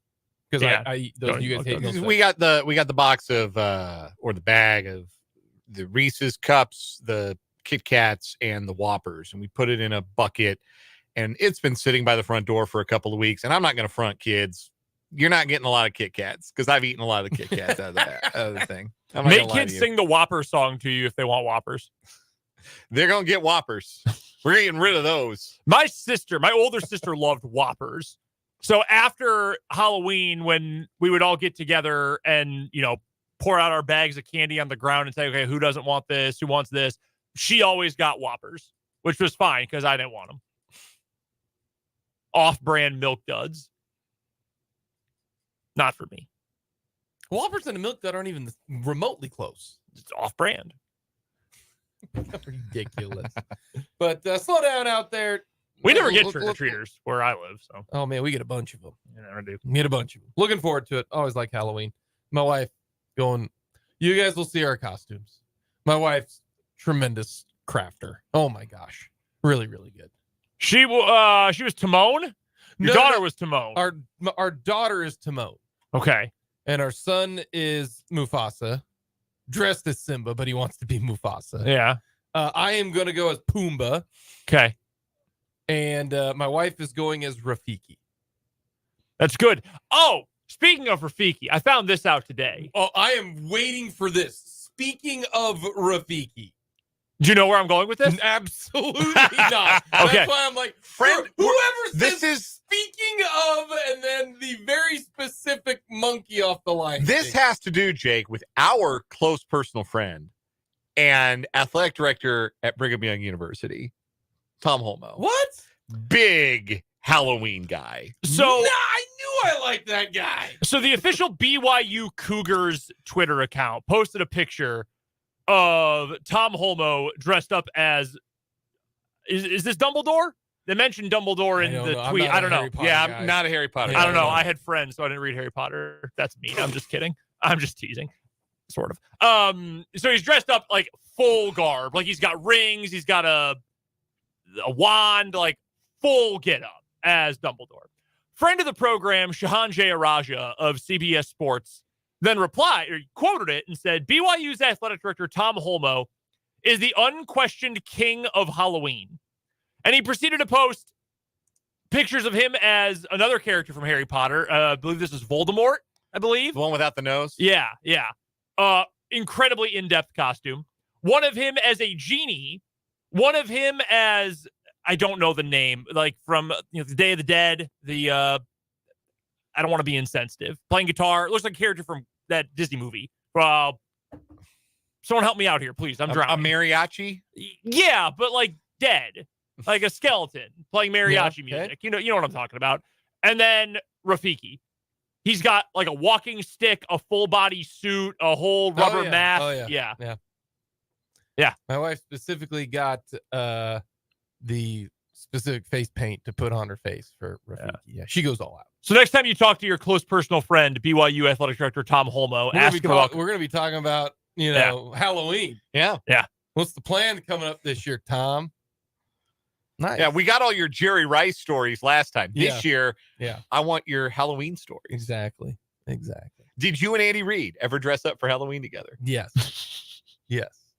Andy Reid, big taco guy in Provo, as we found out. Dude, people don't believe it, but Salt Lake City, I've never been to Provo. I've been to SLC. Really good Mexican food. Really good Mexican food in Salt Lake City. I believe it. Yeah. There's some good stuff in Provo, too. My question for you right now, it involves the Kansas City Chiefs. And that is, can the Chiefs develop a wide receiver? Maybe. Their best wide receivers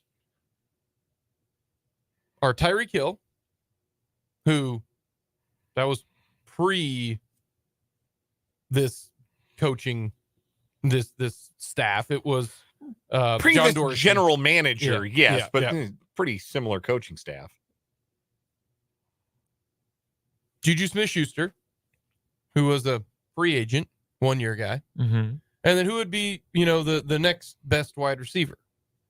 And the reason I bring this up is here are the rookies who are playing well. Now, there's a lot that you can take from this, okay? Here are rookies in the NFL at wide receiver who are playing well. Our good friend Puka at the Rams. Puka Nacua. That guy's a baller, okay? Really good. Not Puka Williams. Jackson Smith and Jigba for the Seahawks. Now, granted, he was hurt. They're starting to throw him the ball down the but field mainly now, because- which is because nice. He was hurt, but he's playing well. Got a touchdown the other two games. Game-winning touchdown. Yeah, yesterday. Yeah, two straight weeks with touchdowns. Addison for the Vikings playing well. Zay Flowers for the Ravens playing well. Real quick. Every time N'Keal Harry comes up, it is pointed out that I was a big N'Keal Harry guy, and that was terrible. I would like to also add that I was also all in on Jordan Addison. Yes, I would like to get a win here, please. Yeah. Rice for right now for the Chiefs playing well. Yes. Yeah. Absolutely. Marvin Mims at times when they actually throw him the football. He barely plays. But Like he's playing produced well. a couple of splash plays, Yep. but he barely gets on the field. At least with these other guys, they're on the field pretty consistently. Okay. Sophomores who are playing well at wide receiver. Drake London, Garrett Wilson. Last year, Christian Watson showed a lot of promise at the end of the year. Got a bunch of touchdowns. This year, not so much. John Mechie, Pierce, Pickens, all those guys playing well. Now, there are some guys who are not playing well. Quentin Johnson for the Chargers. I don't know, man. Bears might have fixed him. Yeah. He was balling out on Sunday Night Football. Prior to Sunday Night Football. Yeah, no, he's been tough. And these are like early round picks. I don't count like the 6th and 7th round picks. These are early round. All these guys I'm talking about are kind of 1st or 2nd round picks. Mingo for the Panthers. You say Reed is playing well for the Packers. Yeah, Jaden Reed's been really good. So he's dropped a couple, but he's been really good. Last year, who are now sophomores, Jamison Williams, as we pointed out, He might stink. he's not good right now. Dotson for the Commanders. I even forgot Wandale even was a wide receiver. I forgot he even existed. You put his first name here. It's Wandale Robinson. Yeah, I didn't even know he existed. I'm not gonna lie to you. I totally forgot that. Like he's a Brazilian soccer player. The great Wandale. Tyquan Thornton for New England, and then Sky Moore for the Chiefs. Not playing well. Is there something to the Chiefs not being able to consistently improve wide receivers, or is it more so where they're located? Like if you look at most of those wide receivers this year who are rookies, they're 1st round guys. I mean, the guys who are really, really good, except for Quentin Johnson, who's not playing well. And that's a bit of a surprise. Same thing with the wide receivers as sophomores. They're playing well. London, Olave, Wilson, Mechie, Pierce, Pickens, those are all 1st or 2nd round picks. Now, there are more good than bad, but if you were to tell me that the Kansas City Chiefs are going to draft, some wide receivers. I might not put Mechie in the good category, by the way. He has 6 catches in 6 games. He has 72 yards, and he's only missed 1 game. He's only missed 1 game? I thought he missed more than that. That's why I put him in the good. Well, this is his rookie year. Yeah, because he got hurt last No, he year. had leukemia. Oh, that's right. Well, yeah, he got hurt at the end of his Yeah. college career, Yes. then got Yeah. leukemia. Yeah. So, yeah. Like So- he's coming out, and Jamison Williams too. I mean, coming off of the injury last year and the 6-game suspension for gambling this year. So we ended up being a 4-gamer, but we haven't really. There are extenuating circumstances a lot of times. The receivers that we look at and say, oh, these guys have been good right away. These guys are having good rookie seasons, or these guys have found their footing in their sophomore seasons. I think a lot of that has to do with having a defined role in the offense. Okay. Like Jordan Addison has broken out the last 2 games because now he's the go-to guy, right? Like he is the focal point of the passing game in Minnesota with Justin Jefferson out of the picture. Zay Flowers getting a lot of snaps, a lot of opportunities.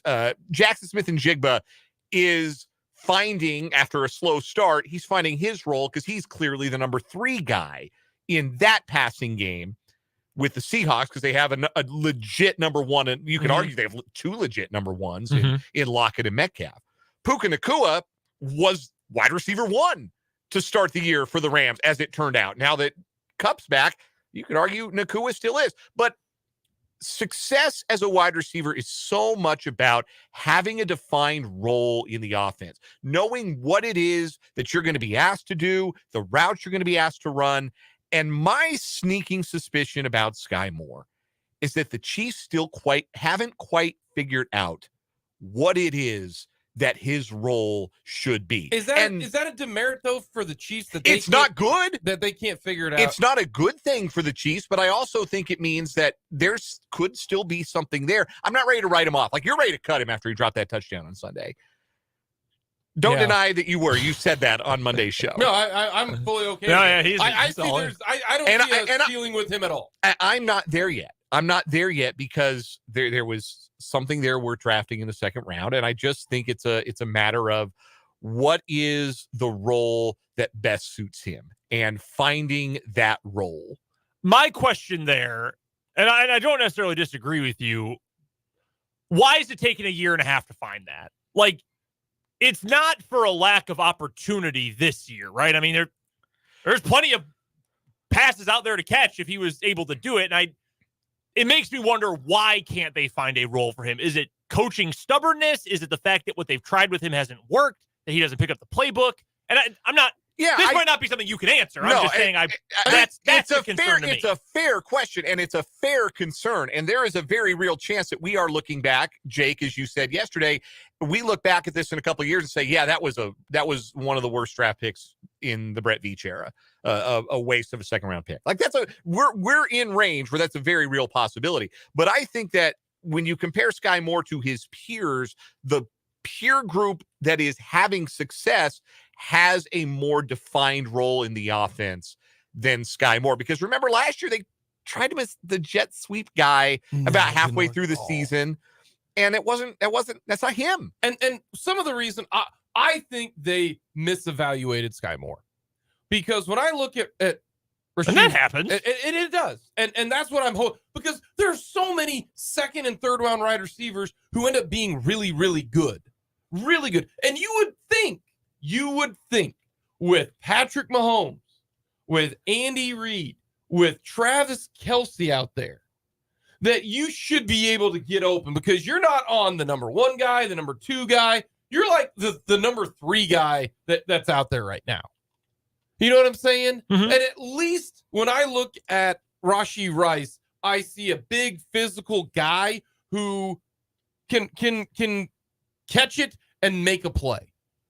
I think they misevaluated Sky Moore. And the reason why is he doesn't do anything well. Like it's a really interesting pick, because if you look at, what is, and I know he was drafted a little bit later, and there is something to say about the guys like Jackson Smith-Njigba, first round pick, Addison, first round pick, Flowers and London Olave, and if Garrett Wilson can be a stud with Zach Wilson last year and this year, why shouldn't, and that's why I think it's more so about Sky Moore than Rashee Rice. Like, you look at some of these, I can just say, well, the reason why is because his quarterback stinks. Why is Tyquan Thornton sucking in New England? Well, his quarterback's Mac Jones. Same thing with Wan'Dale Robinson. Well, it's you got everybody there. for Jamison Williams. One, he was hurt coming back, that type of thing. He's lost some development time. Exactly. Sky Moore doesn't have that excuse. Certainly. So he hasn't lost any development time. It's just a simple fact that I think he was misevaluated. I don't think that the Chiefs can't do it because they're doing it right now with Rashee Rice. Like, he looks like he's going to be pretty decent and he's not getting the reps. That's where it goes back to what you had to say. I just think Sky Moore isn't good. And it's not an indictment. Very real possibility that what they thought he was is what Rashee Rice actually is. Yeah. And so Rice now is getting those opportunities. And now Sky Moore doesn't get a chance to be in that role because he's been usurped in the offense. Well, he's been passed on the depth chart. He's had a chance. It was all of last year. And now this year, you got 8 games and you already got passed up by a rookie. So therefore, to me, the rookie takes all of your snaps. The other thing, too, that I think is important to keep in mind, the Chiefs haven't had to develop anyone. Like, Tyreek Hill, you have to develop everyone when they get to the league, but also Tyreek Hill entered the league as the fastest player in the NFL. But doesn't it like Washington's able to develop Terry McLaurin, the Colts are developing Michael Pittman, there's a lot of. But I think it's a matter. It's a matter to me. Apparently, the answer is draft the guys from Ohio State. Well, yeah, that too. But it's an approach thing because, like, the Chiefs, their wide receiver 2 for a large portion of this part of their dynasty was a guy they acquired. They went out and they got Sammy Watkins. And say what you will about Hammy Watkins, and I have and will continue to. But he was a pretty solid wide receiver 2 when he was on the field, and they didn't need to develop him. He was developed. He played for 3 other teams. Yeah. Well, same thing. Juju Smith-Schuster. Juju, same thing. So MVS now, he is a guy who is developed elsewhere. Yeah. If you want to do a cross-sport thing here, some teams rely on their pitching lab. Some like the Guardians, we've talked about a couple of these teams. The Guardians, the Giants, the Rays, teams that we're going to develop our own pitching. Our pitchers are going to be our guys. Some teams, the Cubs used to be this way. When the Cubs were really good for a couple years, they said, we're going to develop our hitters and we're going to go buy pitching. That's what we're going to do. That's what we're good at. That's what we're going to go do. The Royals have to do. And they can't develop anything. And for some football teams, I think it's the same way. The Packers for forever, but it was just receiver after receiver, second round pick after second round pick. It was Greg Jennings. It was Jordy Nelson. It was Devontae Adams. They just were really good at it. They would try to add tight ends and receivers through free agency, and they sucked. They did not know how to address current pros. Maybe the Chiefs are just a team that says, hey, we need one. Well, we need to have one dude, and we can just go supplement the rest with free agency. And if Rice is that guy, then frankly, I think the Chiefs are actually on a good track. And that's the hope. Because I don't think it's Sky Moore. And I think know it's way too early in his career to know for sure, but I feel like Rice is on that trajectory. And if you're talking about, at the end of the day, high draft picks at wide receiver, the Chiefs have made 3 of them in recent memory. Obviously, Tyreek Hill is going to Canton. McCole Hardman had sort of had a moment last year where it felt like he was becoming a realized version, but he's an NFL guy. He earned a second contract. Rashee Rice looks like it might be a hit. Sky Moore looks like it might be a miss. But if of those second round picks, Rice is the high end, Hardman is the middle end, and Moore is the low end, that's about what you'd expect from draft picks in the second round. Coming up, we got What Is Wrong With You, and then we'll talk with Michael Swain.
It is the final day of the month of October, and that means it is time to find our What Is Wrong With You champion for the month, which, as always, is brought to you here on the program by Top City Metal Supply. Our two finalists for October, Grandpa's Got a Gun and The Wrong Man Waterboarding, excuse me. Two great finalists. They won their semifinal matchups yesterday.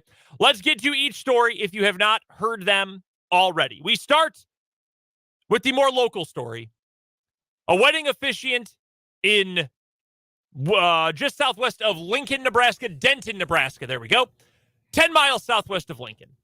We're at 5 p.m. on September 30th, almost exactly a month ago to the day.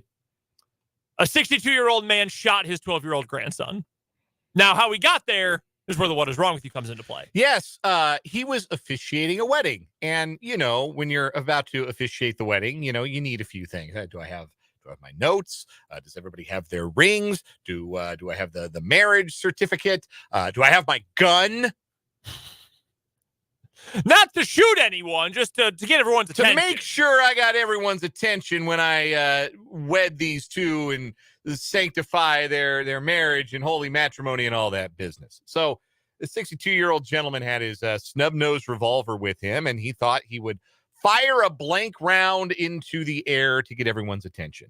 There were a couple of problems with that plan. Number one, he has butterfingers because as he drew the hammer back, he fumbled the gun and he ended up aiming it right at his 12-year-old grandson and shot the gun. The other problem with the plan was the blanks in the gun were homemade, filled with black powder and then glued and packed a wallop.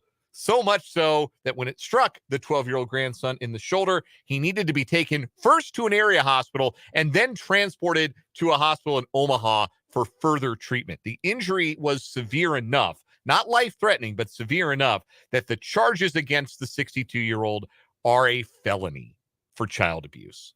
Because again, he shot his grandson. All of this prior to a wedding. Supposed to be the happiest day in somebody's life, and you ruined it because you couldn't handle your gun, which you probably didn't need in the first place. Because some people just like to tap on the side of a glass with a knife or a fork. But some people can use their voice to get everyone's attention. Yeah, I just yelled. At my wedding, I just yelled. You're about to marry people. Presumably, you have a projectable enough voice so that everybody in the wedding venue can hear you. Use those pipes to get their attention instead of bringing your gun. You don't need it, man. You don't need it. And then the homemade blanks, that's wild. Like, I don't know what the going rate for blanks is, but I feel like if you make them yourself, you run the risk that they're maybe more dangerous than a store-bought blank. I don't know. He shot his grandson, plugged him right in the shoulder. Felony child abuse charges. All because that's how you thought you had to get everybody's attention. Yeah, just dumb. Also, you don't need to make your own blanks. They sell those. They do. You can very easily get them, in fact. So that's story number one. That is our first semifinalist for our monthly championship. Our second semifinalist, The Wrong Man Waterboarding, down in Florida, where three gentlemen, they wanted to kidnap a guy. They did. It turned out to be the wrong guy. It was. And that's where it all fell apart. Yeah, three guys, Jonathan and Jeffrey Arista, who are brothers, and Raymond Gomez, kidnapped a guy outside his apartment, threw his cell phone out of the car, took him to a building where they threatened him, put an electric drill to his skin, and pointed a firearm at him before dousing him with water in what prosecutors said was a simulated waterboarding. It is unclear in the telling of this story whether any or all of that stuff happened before or after they figured out they had the wrong guy. I got to assume it was after. I would think. Otherwise, they're just the dumbest. I mean, they're already dumb, but they're just the dumbest people alive. You're Steve. No, I'm not. I'm Joe. Want to bet? Waterboard. Say you're Steve. I'm not Steve. We don't even look alike. I'm not the guy.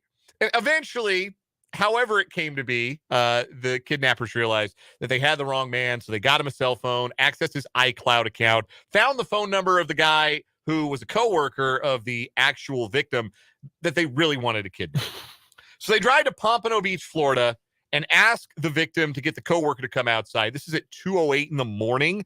The quick-thinking victim dialed in a bomb threat to the building instead. That got the police involved, and they made arrests. The Arista brothers and Gomez all face a maximum life prison sentence. Yeah, they should get it for being this dumb, along with, the heinous crimes. That also is very deserved. Waterboarding just sounds terrible. Like, don't ever do that to me.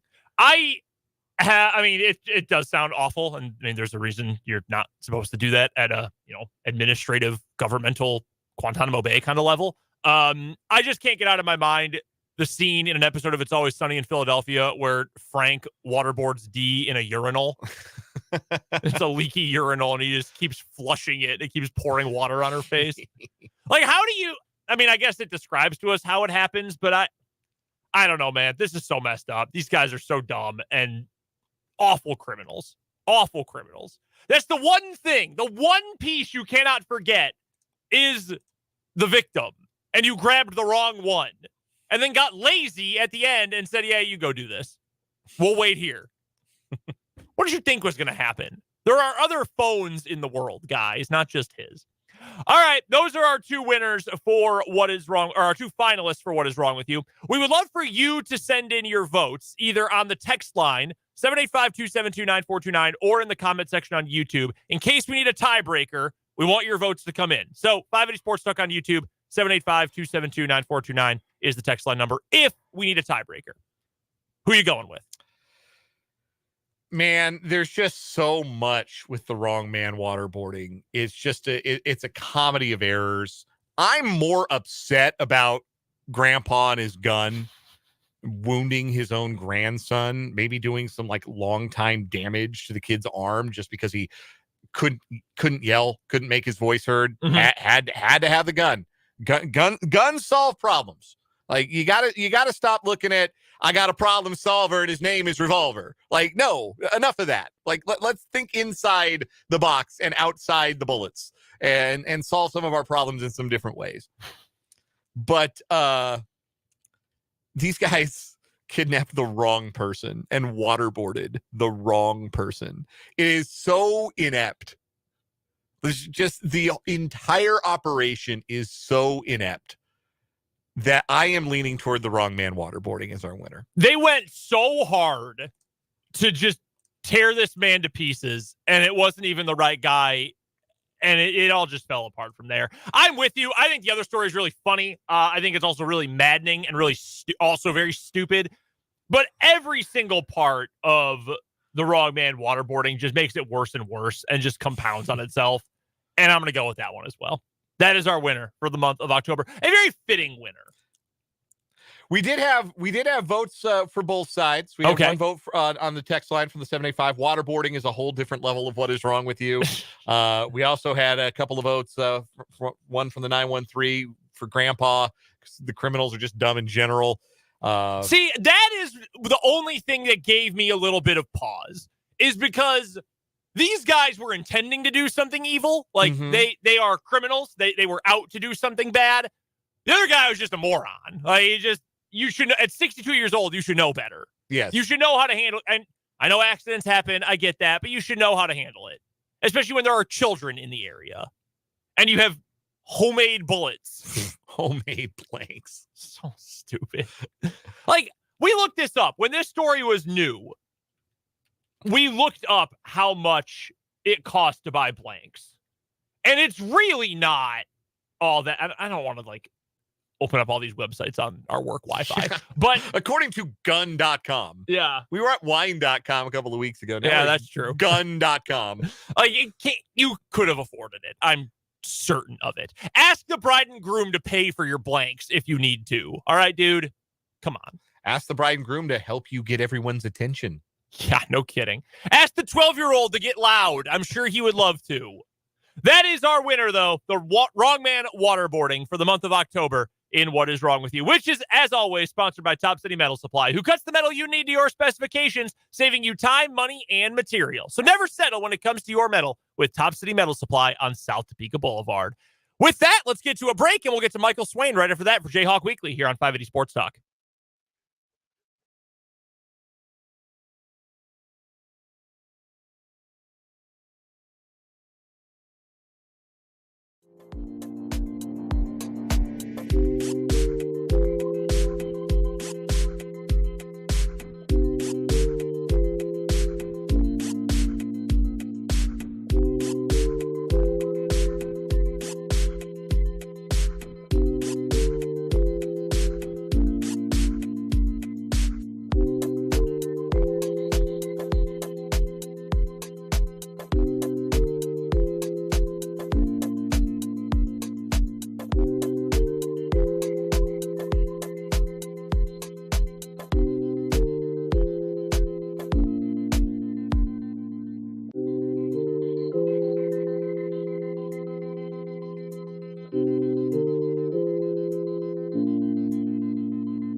Joining us on the Fleming Place Wine and Spirits hotline is Michael Swain from Fog.net and 24/7 Sports. He covers the Kansas Jayhawks for Fog.net. That's where you can go to check out all of his phenomenal work covering all things KU football, football recruiting, basketball recruiting, and make sure you're checking him out on Twitter as well, where his handle is at mswain247. Just a little to get to with KU from this weekend, huh, Michael?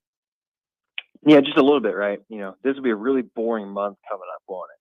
Yeah, not a whole lot of intrigue with the football team, the basketball team, none of that. We will get to a thought or two on the KU scrimmage for basketball coming up in just a moment. Plus, KU plays tomorrow night as well in an exhibition game against Fort Hays State. We'll get to that in a little bit. We got to start with football, though. KU knocks off Oklahoma for the first time since 1997. Were you alive the last time that KU beat OU? I actually have to look at the exact date of that game because I was born November of 97. So depending on when the game happened, there's a chance I was alive. I'm pretty sure the game was in October. I'm almost positive I looked up that game was in October of 97.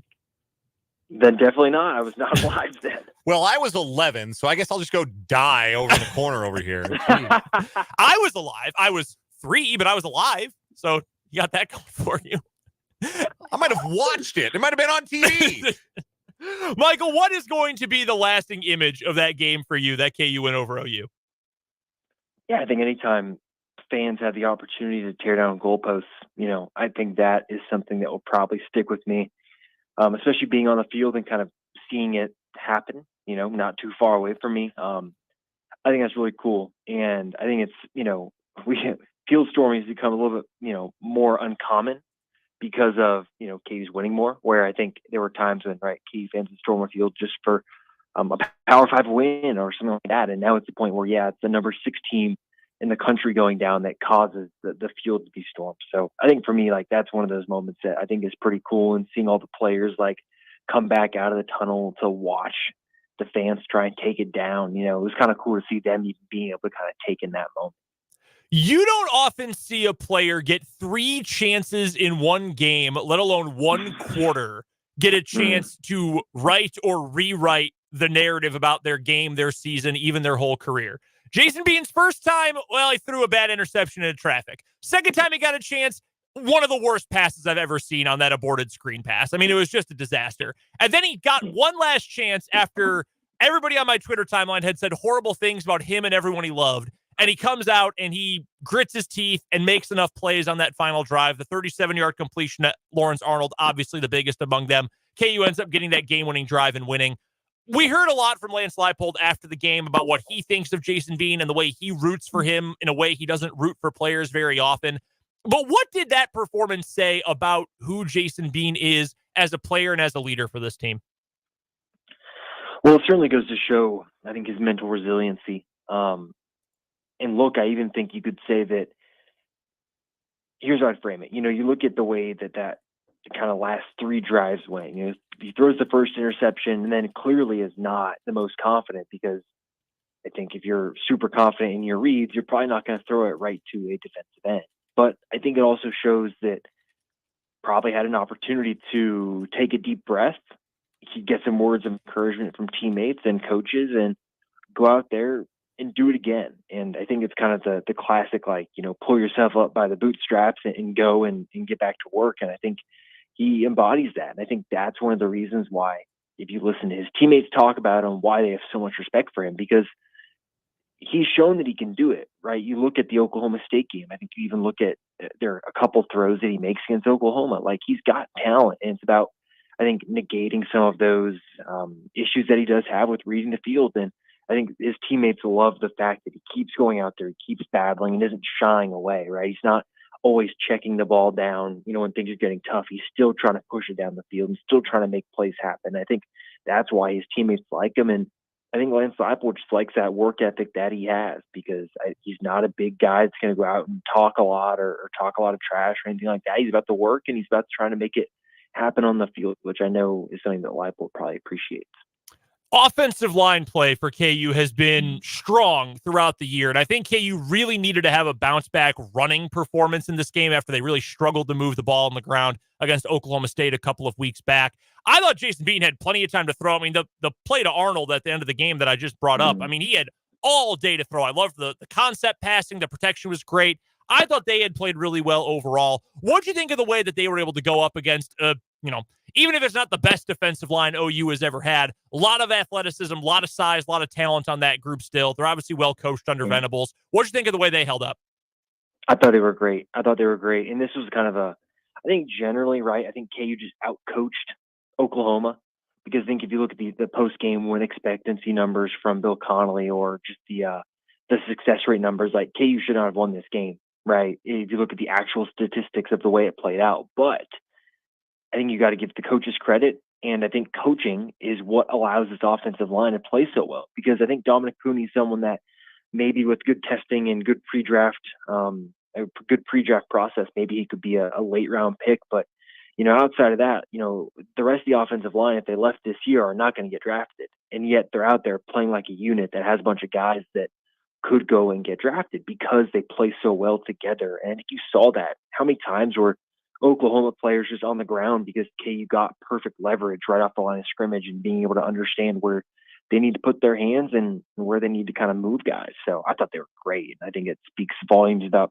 their development now, that they can play Oklahoma and not get overpowered and not look like that Kansas offensive line that allowed 9 sacks in that Oklahoma game, I think 3 years ago. Joining us on the Fleming Place Wine and Spirits Hotline is Michael Swain of Fog.net, part of the 24/7 Sports Network. He joins us every week at this time for Jayhawk Weekly here on 580 Sports Talk. Again, check out Michael's work at Fog.net. Subscribe today. Become a VIP at the 24/7 Sports Network. And you can find him on Twitter at mswain247. So what does the encore look like for the Jayhawks? How do they avoid a letdown going to Ames, playing a better-than-expected Iowa State team against what has historically been a very difficult defense for Kansas to deal with? I know that Lance Leipold addressed that yesterday at his press conference, and playing in an environment, nighttime in Ames, that has traditionally been very tough on Big 12 opponents. Yeah, look, if you're going to pick maybe the worst-case scenario for a quote-unquote letdown game, right, this is probably it. The Iowa State at night is one of the hardest places to go play in the Big 12. And this is a KU team equally that has not been very good on the road. That's the fact of the matter, right? You look at what they've done over really the start of last season. They've won one road game over a Power 5 team. That's not great. And so KU's going to have to go in there, and they're going to have to play really, really well, because you look at what this Iowa State defense does, and they're really good at stopping the run, and they've got a secondary that just forces so many turnovers. Jeremiah Cooper, he's a little banged up, but he's the Big 12's leader in interceptions. You can look at their two cornerbacks, TJ Tampa and Miles Purchase. Those are two guys that I think by the time they leave Iowa State will be NFL draft picks. This is a great secondary. And so this is the type of game where I look at Jason Bean and say, hey, man, you've got to play like you did the first 3 quarters against Oklahoma State. You can't see what we saw against Oklahoma and in the fourth quarter against Oklahoma State, because that defense will take advantage of it. And that's what's led to this Iowa State turnaround, right? Offensively, they're not great, but their defense is getting stops. They're getting good field position. And then the offense is able to kind of just play their game and play from the front, where it puts the opposing team on the back foot. So, KU's got to come out. They've got to start fast, right? They've not started fast in a road game since TCU in 2021. It's been a long time. So they got to start fast. I think the offense has to find a way to run the ball. And defensively, I think they're really going to have to get pressure on Rocco Beck, because when he does have time, he's a really good quarterback. Finish this sentence for me. Jalen Daniels takes his next snap for the Kansas Jayhawks against blank. Oh, God, I don't know. I would have said, this time last week, I probably said, yeah, maybe Iowa State, but that doesn't seem likely right now. So, I could say Texas Tech. I need to be safe. I'd probably say maybe Kansas State. But look, guys, I'm getting a little, I don't know. I wouldn't say worried, but I'm a little all right, this has to happen at some point, or it shouldn't happen at all, because, dragging this out week to week is not fair to Jason Bean, right? For someone that's gotten these compliments and everything, it's not fair to him every week for people to be asking, hey, so, when's the starter coming back? And it's a tough position for him, and I think you got to give him credit for the way that he's dealt with it. But I think this entire thing is kind of dragging on a little bit longer than I thought it might. Let's pivot to hoops, shall we? There was a televised exhibition game that Kansas participated in over the weekend. Lost by 7 at Illinois, who projects to be a very good team. This is not like Louisville losing to Kentucky Wesleyan last night. This is a pretty good team that KU played in a competitive 40-minute scrimmage and a 7-point loss. Again, it's an exhibition game. It's not the end of the world. But what did you learn, maybe good or bad, from Kansas after seeing them in action? Yeah, I think on the good side, right, Kevin McCullough looks like the player that we thought he would be, right, taking the next step, following in the likes of Ochai and Jalen Wilson, right? He looks like the guy that's got the confidence to go and run this offense and run it well and be the focal point. So I think that's a huge positive. I think on the negative side, I think you're seeing that it's probably going to take this KU team some time to just gel generally, but I think specifically on the defensive side of the floor, right? They gave up way too many easy baskets around the rim where even someone like Hunter Dickinson, who's 7'1", couldn't really even contest some of them because they were just that open. So that's something I asked Bill Self about today, and he said they're going to try and figure it out. And he thinks that a lot of it's going to be on how the guards are guarding pick and roll actions. It's not actually going to be about Hunter Dickinson because their goal is going to be to put the opposing players in tough positions when they get to Hunter Dickinson, not having Hunter be the guy that forces them in a tough position. So I think it's one of those things that's going to take time, but you're going to hear Bill Self talk a lot about defense before December. Michael, it feels like right now, and super early, just one game example, I understand that, but it feels like right now there's a hole at that fifth starter spot, that second guard spot, and I think, I'm dancing around the issue here, but this team is prepared to have Arterio Morris at that spot. He did what he allegedly did, and I'm not complaining that he's off the team at this point, but it feels like that was a late adjustment that KU wasn't necessarily ready for given the short bench this year. How long do you think it's going to take to fill that Arterio Morris-sized hole? Well, look, probably not ever. Let's be real here. Marco Jackson's going to start, and I think he's probably going to start for most of the season at that spot. But he does not have, I think, the experience that Arterio would have brought. Now, I think El Marco can still bring some really good things. Like athletically, I think he's comparable to Arterio. I just think the shooting for El Marco is going to take some time, and that's kind of the big issue here is that you look at this lineup that Kansas is going to trot out there, and probably your second best shooter is Hunter Dickinson in the starting lineup. And that's not necessarily a great place to be where your 7-foot center who's going to get a lot of post-ups is the guy that might be the second best shooter out there. So I think shooting is going to be the big issue. I wonder how Bill Self's going to weigh that because Nick Timberlake brings you shooting, but he does not bring you the same defensive solidity that El Marco brings. So it's going to be a balance that he's going to have to try and strike. And some of it could come down to how does, DeJuan shoot the three? How does Kevin shoot the three? And then, what type of opportunities is Hunter getting shooting from beyond the perimeter? So I just look at this in the starting lineup and say, you can replace Arterio's scoring with Nick Timberlake, or you can replace Arterio's defense with Marco Jackson.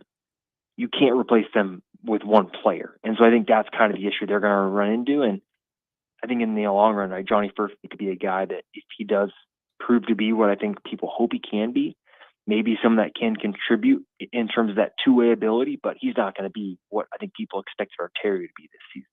I'm glad you brought up Furphy because that's where I wanted to go next. And I know he's been dealing with shin splints. And look, I have never been an athlete like a KU basketball player as an athlete, but I've had shin splints before and they suck. And it is hard. It's hard to do the things that you're asked to do at this level of basketball if you've got shin splints. And I get that. But Self has expressed some concern over the development time he's missing and the reps that he is missing. So as we enter the start of the season and game one is next Monday, is it maybe time for some, people who follow KU to pump the brakes on what they expect from Furphy here in this probably first half of the season at this rate?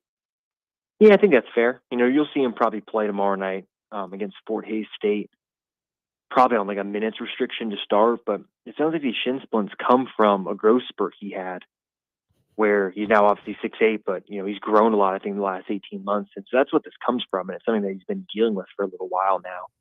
But yeah, I think tempering expectations, I would have tempered expectations even if he had been playing, because it's still a huge thing to ask him to show up in August when the rest of his team spent the summer getting reps together and getting a feel for each other, and then throw a freshman in to that mix where they don't have that experience, right? They are still trying to acclimate to life in a new country, to life at school. So I think it's going to take some time for Johnny Furphy, but I think your hope is that he's going to go out there. He's going to give you effort on defense. He's going to play a role on offense. And then over the course of the season, grow in confidence to where maybe he has a couple games where you look and say, hey, Johnny Furphy was maybe KU's third best player. And if he can give you a couple of those games where he is a standout performer in that regard, I think you'd be pretty happy with the way his freshman season goes. All right, Michael, real quick before we get you out of here, I'm going to give you KU favored by 28.5 tomorrow night against Fort Hays State in the exhibition game. Is KU covering that? Sure. I don't know, guys. Sure. I'll say yes, and we'll get some Jankovic threes. How about that? That'll be my game. Love it. Exactly. He still got eligibility? Yeah, I couldn't believe it either, honestly. I really thought he was out of eligibility until I saw an Instagram video this week. I didn't know he was going to be a doctor. Good for him. Lots of people spend 7 years in college. Michael Swain covers the Kansas Jayhawks for Fog.net and 24/7 Sports. Go check out his work covering KU there. Go find him on Twitter at mswain247 as well. Michael, we appreciate the time, man. Thank you as always for joining us, and we'll see you tomorrow night at Allen Fieldhouse. Awesome. Sounds great, guys. See you then. That is Michael Swain from Fog.net. Awesome coverage of the Kansas Jayhawks. Exhibition basketball begins tomorrow. K-State also in action tomorrow night. K-State's got Emporia State, and KU's got Fort Hays State, yeah. And we'll talk to Fitz about that coming up at this time tomorrow. Right now, we've got to get to a break. We've got headlines to lead off the 5 o'clock hour and a lot more coming up on 580 Sports Talk.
It's the final hour of 580 Sports Talk going up on a Tuesday. I'm Brendan Dworzinski. That is Dan Lucero. Thanks so much for hanging out with us today.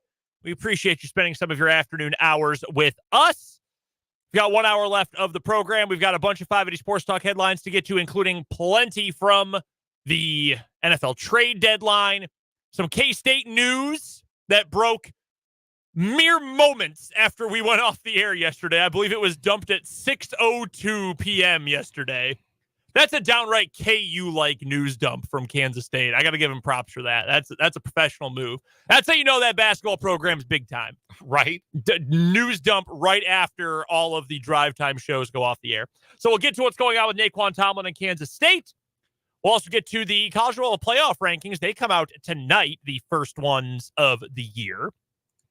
And some final Halloween thoughts as well, sending you into Halloween tonight. Be safe when you go out there. If you are driving anywhere, especially in a neighborhood, watch out for kids.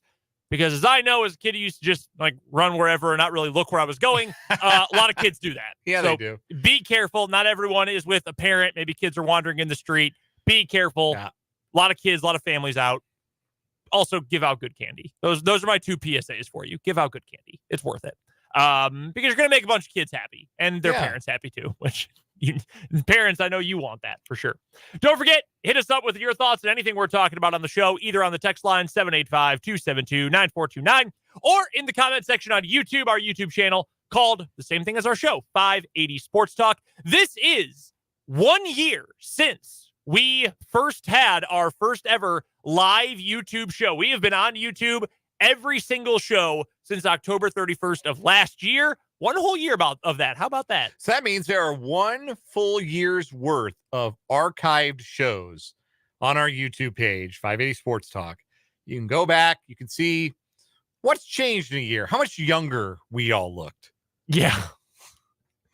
You never believe this. At this point, I don't think, well, I suppose I'll say I'm not going to look any younger from this point forward. I got a haircut today, which I always feel like makes me look much younger, especially when I shave. If I get a shave and a haircut on the same day, I feel like I'm 17. Like I feel like I look so young. But outside of that, I'm only going to start looking older from this point on. I don't know how well the camera always picks it up, but starting to notice a few more white hairs in the facial hair than I used to. It'd be like that. It really do. It happens. They don't think it be like it is. You're going to be a touch of gray guy when it gets a little more gray in there? Man, I'm absolutely going to embrace it. I think I think I will be a very hot silver fox. Good for you. Yes. I think I will look damn good when I go gray. I just hope that I am fortunate enough to have the full gray head of hair.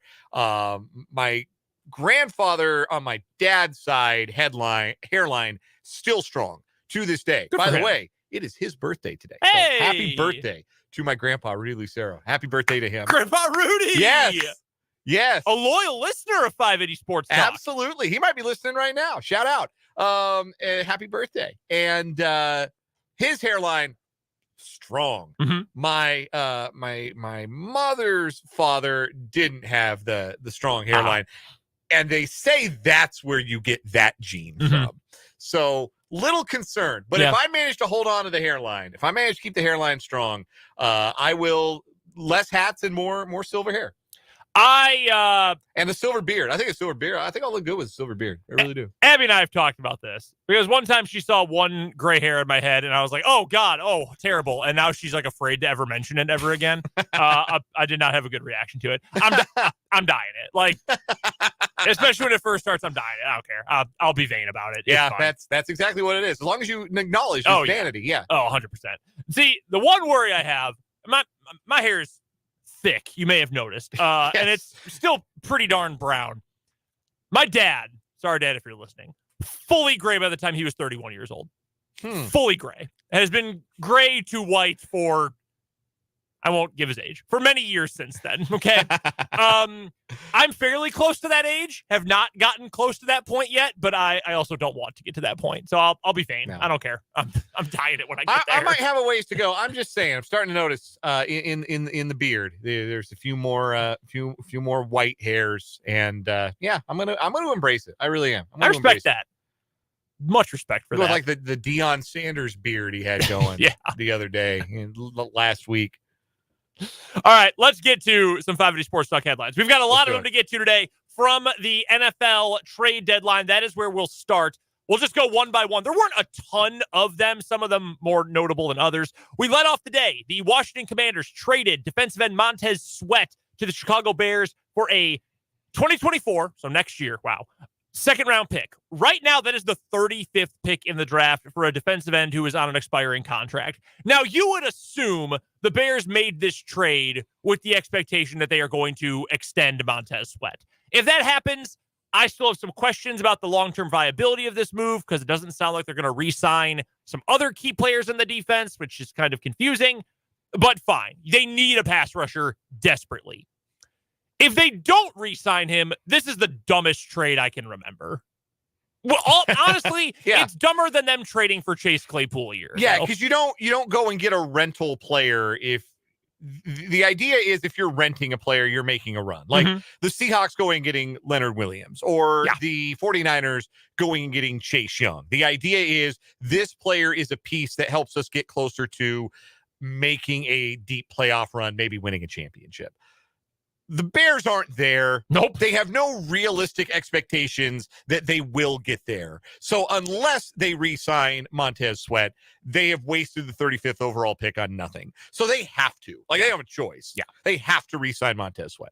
God, it'd be funny if they didn't, though. It would be so funny. At that point, just fold the franchise. So speaking of all of these points, including Washington, Chase Young, also on the move, former second overall pick. They did not pick up his fifth-year option before this season because, well, he's been hurt a lot. He was great as a rookie. Defensive Rookie of the Year, Pro Bowler in his first season. He played 5 games over the previous 2 years entering this season. I mean, he's just been crazy hurt, tore his ACL. Yeah. He's been back, and he has been awesome this year. He has 14 career sacks. He has 5 in 7 games this season. He has been awesome. They sent him to the San Francisco 49ers for a third-round pick. Also on an expiring contract. They got less for Chase Young, who still has, I think, some kinks to work out. He's not as good of a run defender as Montez Sweat, but a better pass rusher, I think. They got less for him, and a younger player, too, than they got for Montez Sweat from the Bears. That makes me wonder 2 things. One, is Ryan Poles the dumbest man in football? Or 2, is Chase Young not going to resign? Because that would, I think, make a little bit more sense why they didn't get quite as much for Chase Young if he said, hey, I'm going to free agency. And the 49ers might, I mean, they've already got some pretty big contracts allotted. They may not be able to afford a player of that caliber once he hits free agency. Which makes some sense for both parties, honestly. Yeah, like for the 49ers, I think a rental player does make sense. Yeah. The idea that, okay, our pass rush has been, if not Nick Bosa getting to the quarterback, then nobody's getting to the quarterback. And that's not what you anticipate when you paid Javon Kinlaw and is it Hargrave too is on that team? Yeah, they signed Javon Hargrave. Yeah, like Eric Armstead's still there. Yeah, like they got a bunch of names, but they haven't had a great deal of production. They've lost 3 straight. They're starting to feel like, wait a minute, we felt like the Super Bowl favorites just 3 weeks ago, and now things are going the wrong direction. What can we address? Well, you can never have too many pass rushers. Let's go get another pass rusher. I think it makes all the sense in the world for the 49ers to do this, even if they don't end up re-signing Chase Young. And from Young's perspective, that's a guy who had his 5th-year option decline. So he goes into this year thinking, I got to ball out, and then I can get a big bag. Yep. And I think that's probably his mindset right now. He's not thinking about his current team, even though that has changed. He's thinking about his next one. Major arms race in the NFC West. That's going to be fun. Maybe a little more stressful for you than for me since you root for the Seahawks, but they added their defensive line. They're getting better and better as the season goes on. 49ers get some help today. That's a lot of fun out in that division. Other trades today. We'll get through a couple of these a little more quickly than others. One that we called on the show yesterday, the Minnesota Vikings, they have traded a 6th-round pick to the Arizona Cardinals in order to get Josh Dobbs. He will, maybe it takes a week. Maybe they have to go. Yeah, it sounds like they're going to play Jaren Hall. Yeah, they've already said they're going to play the 5th-round rookie out of BYU, Jaren Hall, on Sunday. But beyond that, it will be Dobbs, I would imagine. Which is a good move. He's fine. At least up until the point where they no longer have a chance to make the playoffs. Right. Because I do think they're going to give it a go. Like, your chances aren't great, but they're better with a veteran like Josh Dobbs than they are with a rookie like Jaren Hall. Agreed. Unless he 100%. goes out and throws 300 yards on Sunday and looks like the next big thing. Yeah, which The odds of that, not super high. Slim. Then the Vikings also traded a starting offensive lineman, Ezra Cleveland, to Jacksonville for a 6th-round pick. I don't get that move unless friend of the program, Dalton Reisner, has showed up and has been, in the best shape of his life or something. Because they just signed him off the street, 2 weeks ago now? Yeah, it was a couple weeks. And then they move a guard who's been their best pass protector 2 weeks later. Jacksonville needed some depth. I like that move for the Jags. Just confused by it for the Vikings. For what it's worth, Reisner wasn't a bad player in Denver. No. Reisner just happened to be playing next to a left tackle who was not a good player. Yeah. And, playing on a better offensive line, that should help. I mean, this is a very pro Dalton Reisner program. One of the best interviews I know I've ever had the pleasure of doing over his time at Kansas State. Genuinely great human being, wants to help people, heart in the right place, all those things. So I hope for success for him. And if this trade leads to him getting on the field more, then skull Dalton Reisner. I will say that. Ew. Not skull Vikings. Skull Dalton Reisner. And there had been some rumors about some personality clashes in Denver too, which is maybe why Denver didn't bring him back when they needed some offensive line help. The personality clash was he has one, and you're not supposed to if you're an offensive lineman. Well, maybe. Good opportunity. I don't like that it's a rival of my favorite team, but it's a really good opportunity for Dalton, and maybe that's why they made the trade. Yeah. One trade that literally no one cares about, the Detroit Lions got wide receiver Donovan Peoples-Jones from the Browns for a 6th-round pick. Peoples-Jones has 8 catches this year, and he's run 205 routes. That's amazing. Not really all that great. And the final trade that went through before the deadline passed, the Buffalo Bills got some much-needed help in their secondary. They traded a 3rd-round pick to the Green Bay Packers for cornerback Rasul Douglas and a 5th-round pick. That's a win-win in my eyes. I like Rasul Douglas. He's having one of the best years of his career with Green Bay, and he's the biggest leader on the defense, and I'm sad to see him go. On the other hand, without him, we're going to suck, and with him, we sucked. It's not going to change a whole lot for the Packers this season. Get a 3rd-round pick. Packers now have 5 picks in the first 3 rounds. Bills need a cornerback. They need one desperately. Need a good player. So I like that for Buffalo. That's a look at the trade deadline in the NFL. The NBA also had a trade made in it today. Yes, it was indeed today. It was 2 a.m.? Yeah. Or maybe it was 1 o'clock our time, 2 Eastern. Yeah. Well, it's when you could reach James Harden because he was probably at a gentleman's club and had his cell phone on him, and that's when you could reach him and inform him that he was being traded. James Harden gets his wish because he always gets his way. If there's anything that can be learned from the NBA, it's that James Harden always gets what he wants. James Harden is a Los Angeles Clipper. The Philadelphia 76ers traded their, what's the word I'm looking for here? I was going to say embattled. That's not right. Kind of. I mean, it's a battle he created for himself. Yes. They're annoyed. He's a malcontent. Yes. That's what he is. They traded James Harden along with PJ Tucker and Philip Petrusev to the Los Angeles Clippers. The 76ers in return get 4 players: Robert Covington, Nick Batum, Marcus Morris, former Jayhawk, all sports is local, and Kenyon Martin Jr., which... Welcome to being old. Yeah. Did you know Kenyon Martin had a son in the NBA? Because you do now. There are a whole bunch of pick swaps in here. The Thunder jumped in on the trade and got a 1st-round pick swap via the Clippers. How? I don't know. How does this happen for them? That's Sam Presti. They've got a lot of he's an addict. Picks. He is addicted to draft picks. He loves to trade. Anyway, but obviously the big deal of this is that the 34-year-old James Harden is now teamed up with Kawhi Leonard and Paul George in Los Angeles. ESPN Analytics put out a screenshot being widely mocked in the corners of Twitter that I visit that says that now the Clippers are the favorites to win the Western Conference, which is extremely funny because, number one, they're the Clippers. And number two, what gives anybody any right to think that Kawhi Leonard, Paul George, and James Harden, all of whom well into their 30s with documented injury histories, are going to manage to stay intact for an entire NBA season plus the playoffs? What makes you want James Harden at this point of his career? Seriously. I put this on Twitter last night because, of course, I was awake when this trade news broke. And the way I phrased it was, let this be a lesson to you that if you are a malcontent and make everybody miserable at work, you can get exactly what you want. And that is, to me, not that it directly affects the day-to-day product of the actual NBA games, but that is an issue for the NBA. Being a players' league is one thing, and having players be able to move around freely is one thing.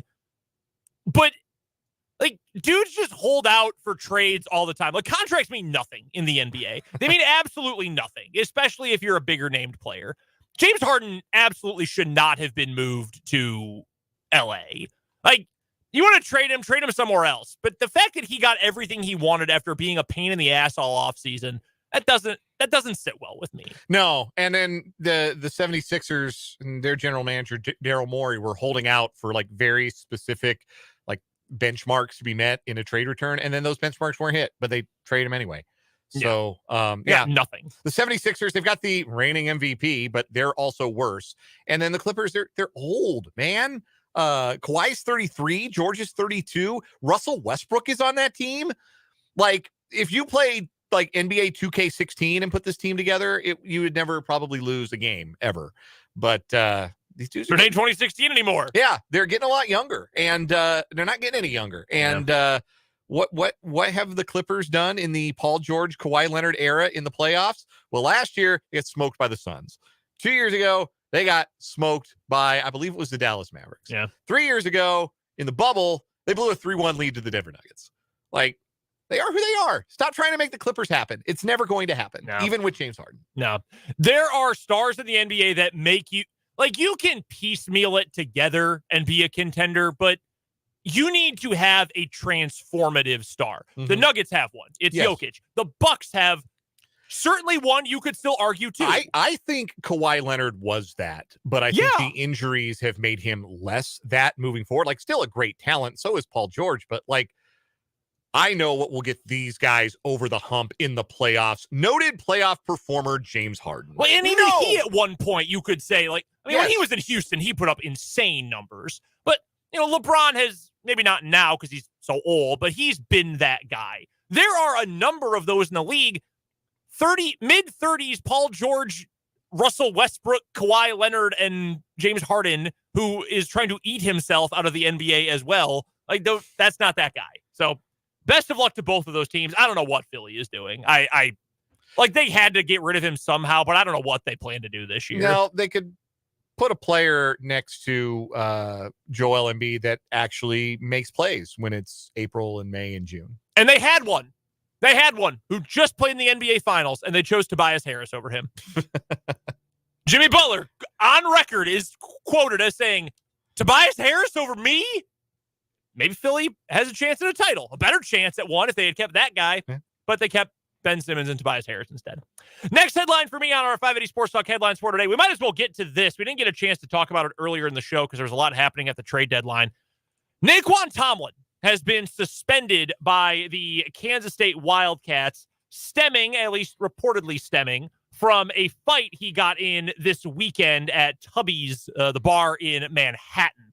The Wildcats put out a press release yesterday, 6:02 p.m., 5 minutes after we went off the air, with a quote from head coach Jerome Tang, in which he says, quote, I have indefinitely suspended Naquan Tomlin for not living up to the expectations we require of our players. Although he is not with the team, he is still part of our family, and we will do what we can to support him as he moves through this process. Now, Tang spoke earlier today, just getting everybody ready for the exhibition game coming up tomorrow, and obviously to talk about this news today, and mentioned a couple of different things, none of which painted an especially rosy picture of things right now, and it's early in the year, that's fine.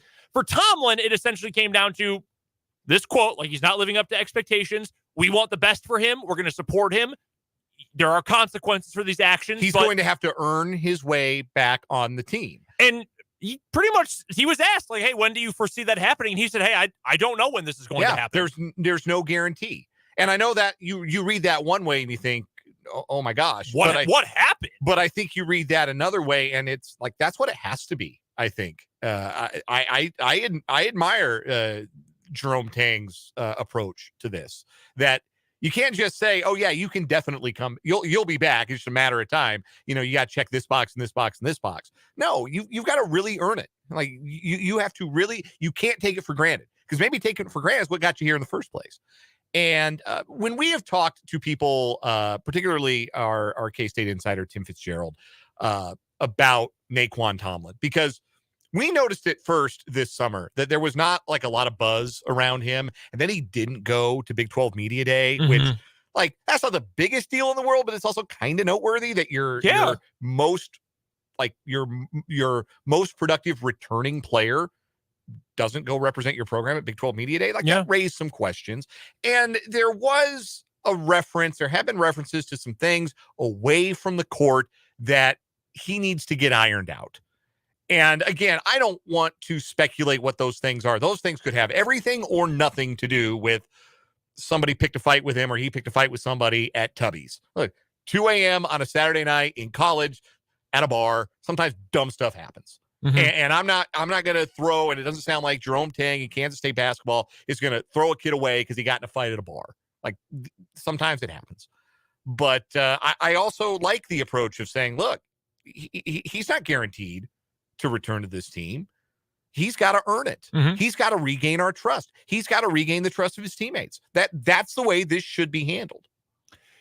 And from a non-basketball perspective, you just hope everything gets figured out, whatever is going on. You hope it gets sorted out. He gets to be in a good place. He gets to come back and play basketball again. From a basketball perspective for Kansas State, they can probably get through their first portion of the season just fine. But, USC is not an easy game in the first week of the season. In fact, this should be a pretty decent USC team this year. They're pretty big. Yeah. Tomlin would be a nice player to have in that matchup. So K-State is going to feel some warts here. And, we talked about it a little bit with KU and obviously different situations with Tomlin and Arterio Morris. I'm not putting those even in the same universe, but conceptually, you've got one guy in position. You plan to be there. You plan to be a starter who's going to play 30-plus minutes a game, and suddenly they're not there, and you've got games coming up in short order. That changes things. We talked about that with KU earlier with Michael Swain. I think K-State is in a similar spot now with Naquan Tomlin. Obviously a tough spot to be in, but hopefully he's able to get back to K-State soon. But at least for now, Naquan Tomlin not with Kansas State. He has been suspended by the program. It's bad, unfortunate, all those things. But hopefully it's a wake up call, and hopefully Tomlin does earn his way back into the good graces of his teammates and his coaching staff. Last headline for me. Let's get to our Major League Baseball playoff roundup. We had Game 3 of the World Series last night. The Texas Rangers won it 3-1. Some early offensive fireworks, most notably a 2-run home run by Corey Seager, and it held up despite a couple of significant injuries. This win may have come at a cost for the Rangers as Max Scherzer had to leave after 3 scoreless innings dealing with some back tightness, and Adolis Garcia appeared to injure himself. The man who has had the best postseason of any offensive player in this October left the game late with what appeared to be maybe an oblique injury. It looked like he was clutching at his side when he left the game in some discomfort. He is not in the lineup for Game 4 of the World Series tonight. Travis Jankowski will take his place in right field. If you don't know who that is, you can take my word for it. That's not the same kind of hitter as Adolis Garcia. Very fast player. Yeah. But not the kind of hitter that Adolis Garcia is. Not even close. So that could be a big loss if he misses any further time for the Rangers. But the Rangers do lead the series. It's a bullpen night tonight for the Diamondbacks. They will start former All-Star reliever Joe Mantiply and then go from there and just try and cobble together the 27 outs. Worked for them in Game 4 of the NLCS. They won a bullpen game against the Phillies. The Rangers were going to go with John Gray tonight, but they needed Gray in relief last night, and the former Rocky was spectacular. 3 scoreless innings with 4 strikeouts. So it'll be Andrew Heaney who goes for the Rangers. I don't know how much depth they're expecting out of the veteran left-hander tonight. It's probably a bullpen game for them, but credit both of last night's pitchers. Credit Gray for stepping up a night early. Credit Brandon Fott for working through the 6th, I believe, for the Diamondbacks last night to make sure that both teams had their bullpens as loaded for bear as possible for a bullpen game for the World Series tonight. I hope the Rangers win. I do too. Last night, lowest rated World Series television broadcast of all time. The previous record was Game 2 of this World Series. The previous record was Game 1 of this World Series. Yeah. And it's sad. You dilute your product and people aren't going to really tune in.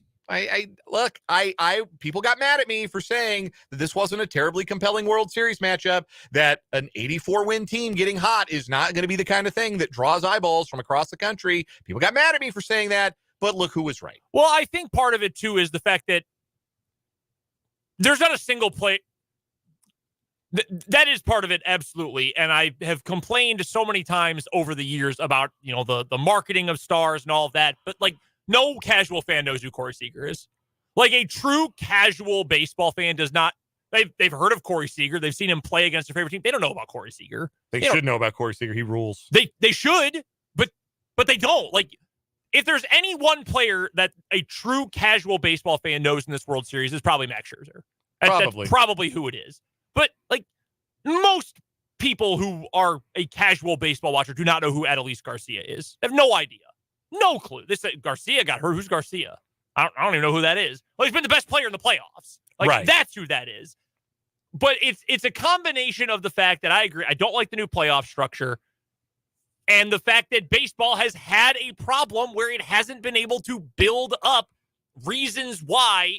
Because the reason why you should care is because they're good. That's a very easy way to look at it. Right. But the fact that it can be hard to find games on TV nationally, and it can be hard for a lot of people to find games locally to watch on TV, that there hasn't been a great push to make new stars. Baseball got behind Shohei Ohtani this year and the last couple of years. That's been great.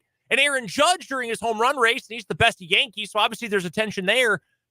But, you could have more than 2-star players. You've got 30 teams with 26-man rosters. You should have a lot more star players, and not just a star in Tampa or a star in San Francisco. No, you should know who the best players on, maybe the Braves aren't a great example because they do have a huge fan base, but Ronald Acuna Jr. should be a name that every youth baseball player, 18 and younger, all across the country should know every one of his baseball card stats. Every one of them. Yeah. Same, hell. What's cooler than hitting 40 home runs and stealing 70 bases in the same season? Yeah. Dope as hell. That should be a bigger deal, and it's not. And it's on the teams, it's on the players, it's on the administration of Major League Baseball. And, yeah, you end up with a series with not a lot of star power and two teams that don't have historically huge fan bases. And, well, yeah, people aren't necessarily going to turn in as much.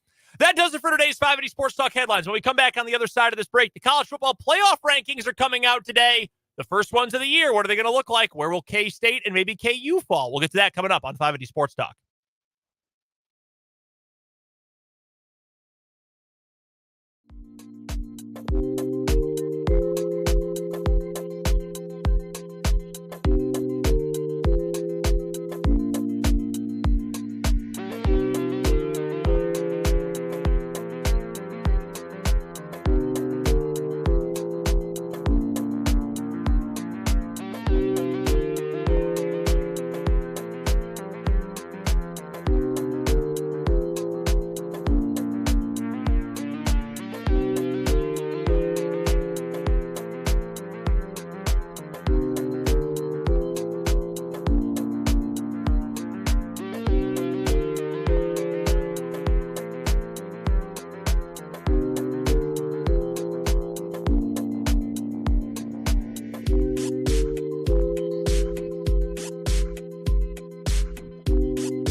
.536 on 580 Sports Talk. I'm Brendan. He's Dan. Thanks for hanging out with us today. Whether you're listening 580 AM, FM 104.9, checking us out at 580WIBW.com, or watching us on YouTube. 580 Sports Talk is the name of our YouTube channel. We talked about it a little bit earlier, and we'll talk about it in depth once it is official tomorrow on the show. But the Big 12 schedule is going to come out tomorrow. For 24 through 27, so the next 4 years, once the 4 newest new members of the league join. I saw someone post on Twitter that there is a very easy way, or mostly easy way, to break this down so that you get pods of 4. I don't know how you make every game work or road trips or who you play every year or what, but a very easy way to get groups of 4 put together. KU, K-State, Iowa State, Colorado is 1. Utah, BYU, Arizona, Arizona State is 1. Right. Oklahoma State, Texas Tech, TCU, Baylor. Mm-hmm. And then West Virginia, Cincinnati, UCF, Houston. Those are your 4 pods, your 4 quadrants. Yeah. I kind of like that. I feel bad for West Virginia. There's like, yeah, whatever, go over there. But Cincinnati's an actual rival with them. Like, they've actually got history together, which until 2012 they never had in the Big 12. No, it does. It makes a lot of sense. It really does. And you know, it's not perfect because it keeps Colorado away from Utah, and they've kind of formed a pretty cool rivalry there in the Pac-12 the last decade or so. And it keeps Houston away from all the other Texas schools, and keeps Oklahoma State away from the legacy Big 12 schools. But if you're doing pods of 4, like, you know, you're going to have to crack a few eggs to make this omelet. And yeah, I think it's the best possible way to go about it. Not everyone will be happy with it, but you've got to try to please as many people as you can when you make the schedule. All right, CFP rankings. They come out tonight. Who's going to be number 1? Ohio State. Yeah, I think it is too. And I know you might say, well, they're not better than Michigan. They're not better than Georgia. No, but got the resume, though. Yes, the resume really seems to matter a lot early in these rankings. And nobody in the country has a better pair of wins than Penn State and Notre Dame. Yeah. And you can say what you want about the style points in those games. They beat Notre Dame, who I think their reputation, for lack of a better way to put it, has taken a bit of a hit this year since that game, because they had they had that terrible loss to Louisville. But that's still a good team, and Penn State obviously still a top 25 team, and Ohio State's got those 2 wins, and it's a better 2 wins than Georgia has. It's a better 2 wins than Michigan has. It's a better 2 wins than anybody else. All right, give me your 6, your 4 who are in, and then the next 2. Ohio State, Georgia, Michigan, and Florida State are my 4. I've got the same 4, actually. I think Washington is going to be dinged for not looking impressive since that win over Oregon. I think they're going to be 5th, and I think Oregon is going to end up being 6th. So I think you're going to end up with 2 Big 10 teams in your top 4. Florida State's got the easiest path of anybody because the ACC's weaker than a lot of these other conferences. And I think Georgia's going to get in. I would put them 2 right now behind Ohio State. And I think they're going to put the 2 Pac-12 schools in 5th and 6th with Alabama right behind. You know what would be great for banter is if they put Alabama 6th. I don't think they will. I think they do Texas before they did Alabama, because Texas did beat Alabama.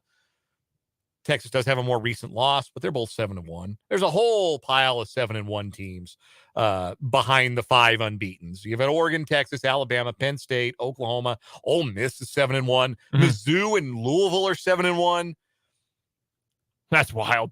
Yeah, there's a whole bunch of 7-1 teams. I'd probably be Oregon, but it would be very funny if they put Alabama there. Hey man, they're playing really well. They are. They're playing very good football. Really, really well.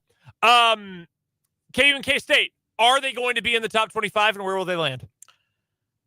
I will say yes, both of them will. And I think they will both be kind of like the AP poll. I think they'll both be, if anything, Kansas State. Okay, so like you look at the top 25, like I don't think James Madison's going to make the top 25 of the college football poll. Probably the not. playoff rankings. That might leave Oklahoma State some room to slip in. So I think they might lump all those Big 12 teams kind of there, those Big 12 teams maybe at the bottom, and have Kansas, Kansas State, Oklahoma State in some order. Like Oklahoma State, Kansas might be 23 through 25, to be honest with you. That'd be fair. KU's never been in the rankings before. That'd be pretty cool. Yeah, for that would KU be to something do. else. Yeah. Yeah. No, I think that's probably fair for all those teams. I think they'll all get in. I mean, K-State's got 2 losses, but they're 2, no, we all hate this phrase, 2 quality losses. Like, you lost to a 1-loss team on the road with a 61-yard field goal, and then Oklahoma State is red hot. You lost at their place on a short week. Like, you should be able to live with those losses, and I think that's a good enough resume to get in. And I think KU, which owns right now, maybe they don't have the best pair of wins in the country. You can make an argument that right now the best single win in the country belongs to Kansas. Oklahoma was 6th in the country this past week and undefeated. It's them or it's Texas over Alabama. I still would lean that because Texas went on the road to do it. Like if Kansas had won in Norman, I think it'd be in the conversation. But yeah, the Texas win would probably get the nod over me because it was on the road. That's the best road win. Yeah. Ohio State did go beat Notre Dame on the road, but I don't think Notre Dame's as good a team as Alabama. Real quick. So Jerry Palm, he does predictions and prognostications and bracketology for CBS for the college football playoff and for the NCAA tournament. He's not very good at it. He's been around for a long time. He's not actually very good at it, though. He came out with his CFP ranking prediction today. He's got Ohio State and Michigan 1 and 2. I could actually see that. Florida State 3, Washington 4, Georgia 5, Oregon 6. Okay, a little off the wall, but fine. Reasonable. He's got Oklahoma 8th, Texas 9th. The next several make sense. Who do you think he has 16th? It's a team we just talked about. Is it Oklahoma State? It is not. Is it James Madison? It is not James Madison. He has Oklahoma State 25th. He has James Madison out. Who is it? Kansas. I'm gonna be. I would love it. I'd be over the moon. KU is not going to be 16th in the poll. Okay, I'm going to tell you that right now. KU is not going to be ahead of Tennessee, Oregon State, and Utah. That just ain't going to happen. He's got Air Force 24th. Too low. Yes, much too low. Air Force is awesome. We've got a really fun battle for the G5 team in the New Year's Six Bowls between Tulane and Air Force this year. Yeah. I think Air Force is the best team of them, but Tulane's been really good. Liberty's going to go unbeaten too. We don't have to talk about them, but they're going to go unbeaten too. Yeah, well, they don't play anybody. Yeah, that's a 1.5 team conference, the Conference USA. So if Air Force wins out, they're in. It's going to be Air Force. Mm-hmm. If they don't, I don't know. But like the end of this schedule for Liberty, they've got 3 straight home games against Louisiana Tech, Old Dominion, and god-awful UMass before a daunting road trip to El Paso to take on UTEP to end the season. Come on, man. They played the worst team in America in Sam Houston. They beat up on a bad Buffalo team. I mean, they're beating nobody. Conference USA is the worst league in America. It is. Or is it the MAC? I don't know. MACtion is back tonight. MACtion is back tonight. MACtion is so back. Have you seen what it's doing at the Glass Bowl in Toledo tonight? I just saw. It is snowing. It looks like a snow globe. I love it. That's the best kind of football. Yeah. Especially for MACtion. Toledo, legit good. Probably the best team in the MAC. They play Buffalo tonight. And I forget the other one. The other one, Northern Illinois and Central Michigan, I believe. MACtion, baby. It's back. MACtion is magic. We've got to get to a quick break. When we come back, some final Halloween thoughts for you here on 580 Sports Talk.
What was your favorite Halloween costume you saw someone wearing today?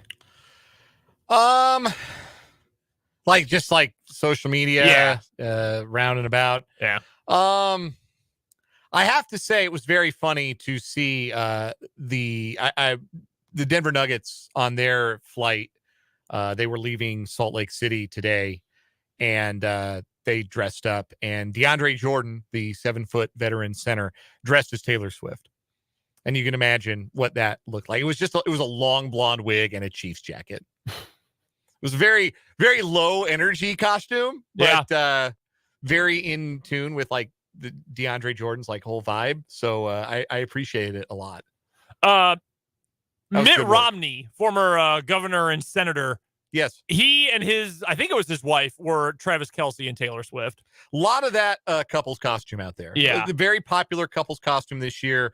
Saw some denim Justin Timberlake and Britney Spears, which tell me you don't read the news. Yeah, you guys might want to read a few more details about that story. Maybe read the book. Yeah. Speaking of a great couples costume, the hosts of Pardon the Interruption on ESPN, they always dress up. They were both college football coaches today. Wilbon was Coach Prime, and he actually does a pretty good job with it. He's got the turtleneck under the hoodie. Mm-hmm. He's got the hat and the sunglasses. Tony is Jim Harbaugh. It is really good. He's got the headset on and everything. It's so good. I wish like I could. If I had been dressing up, I would have tried to be Connor Stallions with the Michigan sign thief. Yeah, it's pretty good. It's pretty obscure, but it would have made me Would have made you laugh. That's what counts. The one I saw that I loved today was from Mina Kimes of ESPN. I told you about the show when it was on. It's called Jury Duty. Yeah. On Amazon Prime, Freevee. And there's a character who actually was recently in an ad for, I think it was Farmers Insurance. He invents chair pants, and they just are attached to the seat of his pants. And then when he bends down in a seated position, they fold out and you can sit on them. And it's a hysterical scene in the show.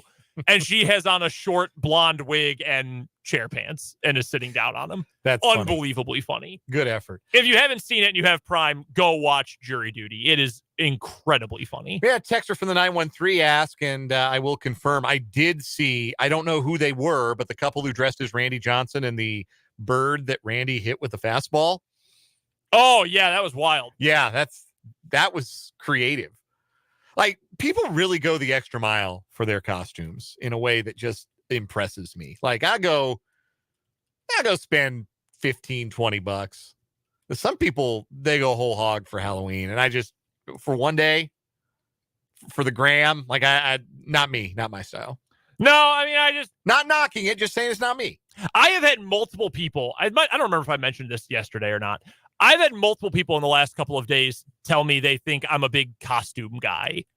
We had Clayton, who was watching the show in the YouTube comments earlier, said, I can't believe none of you are dressed up. Especially, like, I thought at least Brendan would wear something. I was like, you're not the first person to tell me this. A buddy of mine on Saturday, we were texting, and he and his fiance were characters from It's Always Sunny in Philadelphia. And he said, what are you dressing up as? I bet you're a big Halloween costume guy. I was like, dude, I haven't dressed up, I think, since I was in 8th grade. Like, I never dress up for Halloween. He couldn't believe it. Just not really my thing. You've been accused of being a furry on the on the text line. Well, that's not very nice. I am certainly not that. No, I think I've dressed up like twice as an adult. Yeah. I did the Jim Harbaugh costume. This was early, on 580 Sports Talk OG. Back in the day before we were on camera, I did the Harbaugh costume. So good. Khakis, long sleeve blue shirt, Michigan hat, lanyard, pen. So good. Yeah, that didn't cost me hardly any money. Oh, horn rims. I bought like a cheap pair of sunglasses, punched out the lenses. Also, a couple years back, I came to work dressed as there's a Simpsons episode where they do like everybody's supposed to dress as a state. And Marge can't make Lisa's costume because she's developed a gambling problem at the new casino and won't leave the casino. So Homer has to make Lisa's Florida costume, and it's a total dud. And she wins the award for person who obviously had no help with their costume. But she has to share that award with Ralph Wiggum, the police chief's son, who is wearing a piece of loose leaf paper with the word Idaho written across it, taped to his chest, and simply says, "I'm Idaho." So one year I went as Ralph Wiggum as Idaho. That's a good Ralph Wiggum voice. Thank you. That's very good. A lot of practice. I've watched a lot of that show. Yeah, I believe that. Do you guys get a lot of trick-or-treaters in your neighborhood? Yeah, we get a decent number. Yeah. You know, we'll empty the bucket or come close to it tonight, I would imagine. We'll be generous. We don't get any where Abby and I live. But I was talking to my dad the other day about it. He said they had gotten their candy and were ready for it and whatever. For years, my parents have gotten like nobody, like 3 kids. And when I grew up in the suburbs, a very walkable suburb. When I was a kid, there were always people out trick-or-treating and we went all over the neighborhood. But now everyone's moved out. Like everyone who was around my age, they've all moved to the city or moved away, and all their parents have moved, retired to Florida or whatever. So it's all new families. I was like, maybe we'll get trick-or-treaters this year. He said, I hope so. Yeah. Got a lot of candy for it.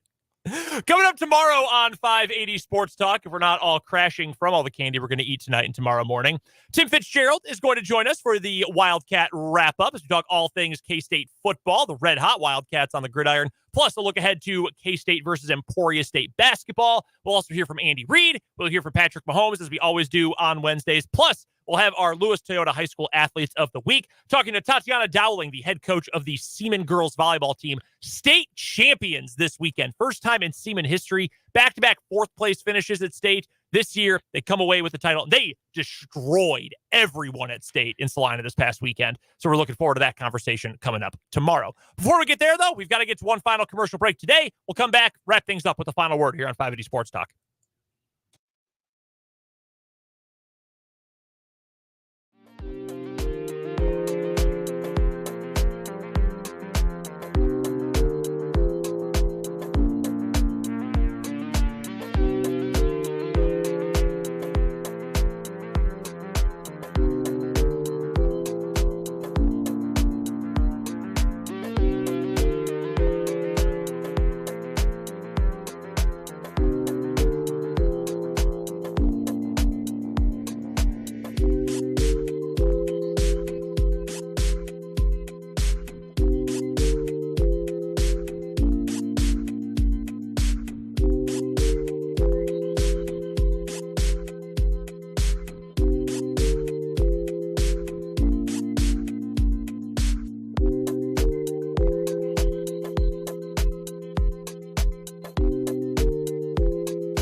Let's wrap up 580 Sports Talk with the final word, Dan. Couple of things. First, another reminder, be careful out there if you're driving around. Be careful if you're taking your trick-or-treaters around. Be careful if you are trick-or-treating on your own. Just be careful out there tonight. Let's make this a safe and fun Halloween for everybody involved. And the other thing is, welcome back to one of the most glorious times of the year. That's right. It is Maction. Maction is back. Toledo and Buffalo are going to play through a snowstorm. If that doesn't light your fire, your wood must be wet. I'm so glad that Maction is back tonight. Final word for me on the Kansas City Chiefs. I'm not surprised that they didn't want to make a move today. I'm not surprised that there were no good moves out there to make. Their biggest need right now is a veteran wide receiver who's something of a game changer. And there just aren't a whole lot of those who are available because every team that's any good wants to have a guy like that. They're not just letting them go. Even bad teams aren't just letting those guys go. So I'm not surprised. You've got to rely on your developmental skills, your developmental system. And if Rashee Rice and his development is any sign of it's working or failing, well, it seems like it's working, at least for right now. Lean on that guy. We're at a point in the season where I'd say get your most reliable and most trustworthy players on the field. He's in the trust tree. More of him. Maybe time to see a little bit less of Sky Moore. That does it today for 580 Sports Talk. Again, we've got a full show coming up tomorrow from 2 until 6, getting you ready for some exhibition basketball for KU and K-State, Athletes of the Week, and so much more. That's coming up tomorrow, 2 to 6, right here on 580 WIBW, and of course on our YouTube channel called 580 Sports Talk. Until then, for Jake LeBon, for Dan Lucero, I'm Brendan Brzezinski. Talk to you tomorrow on 580 Sports Talk.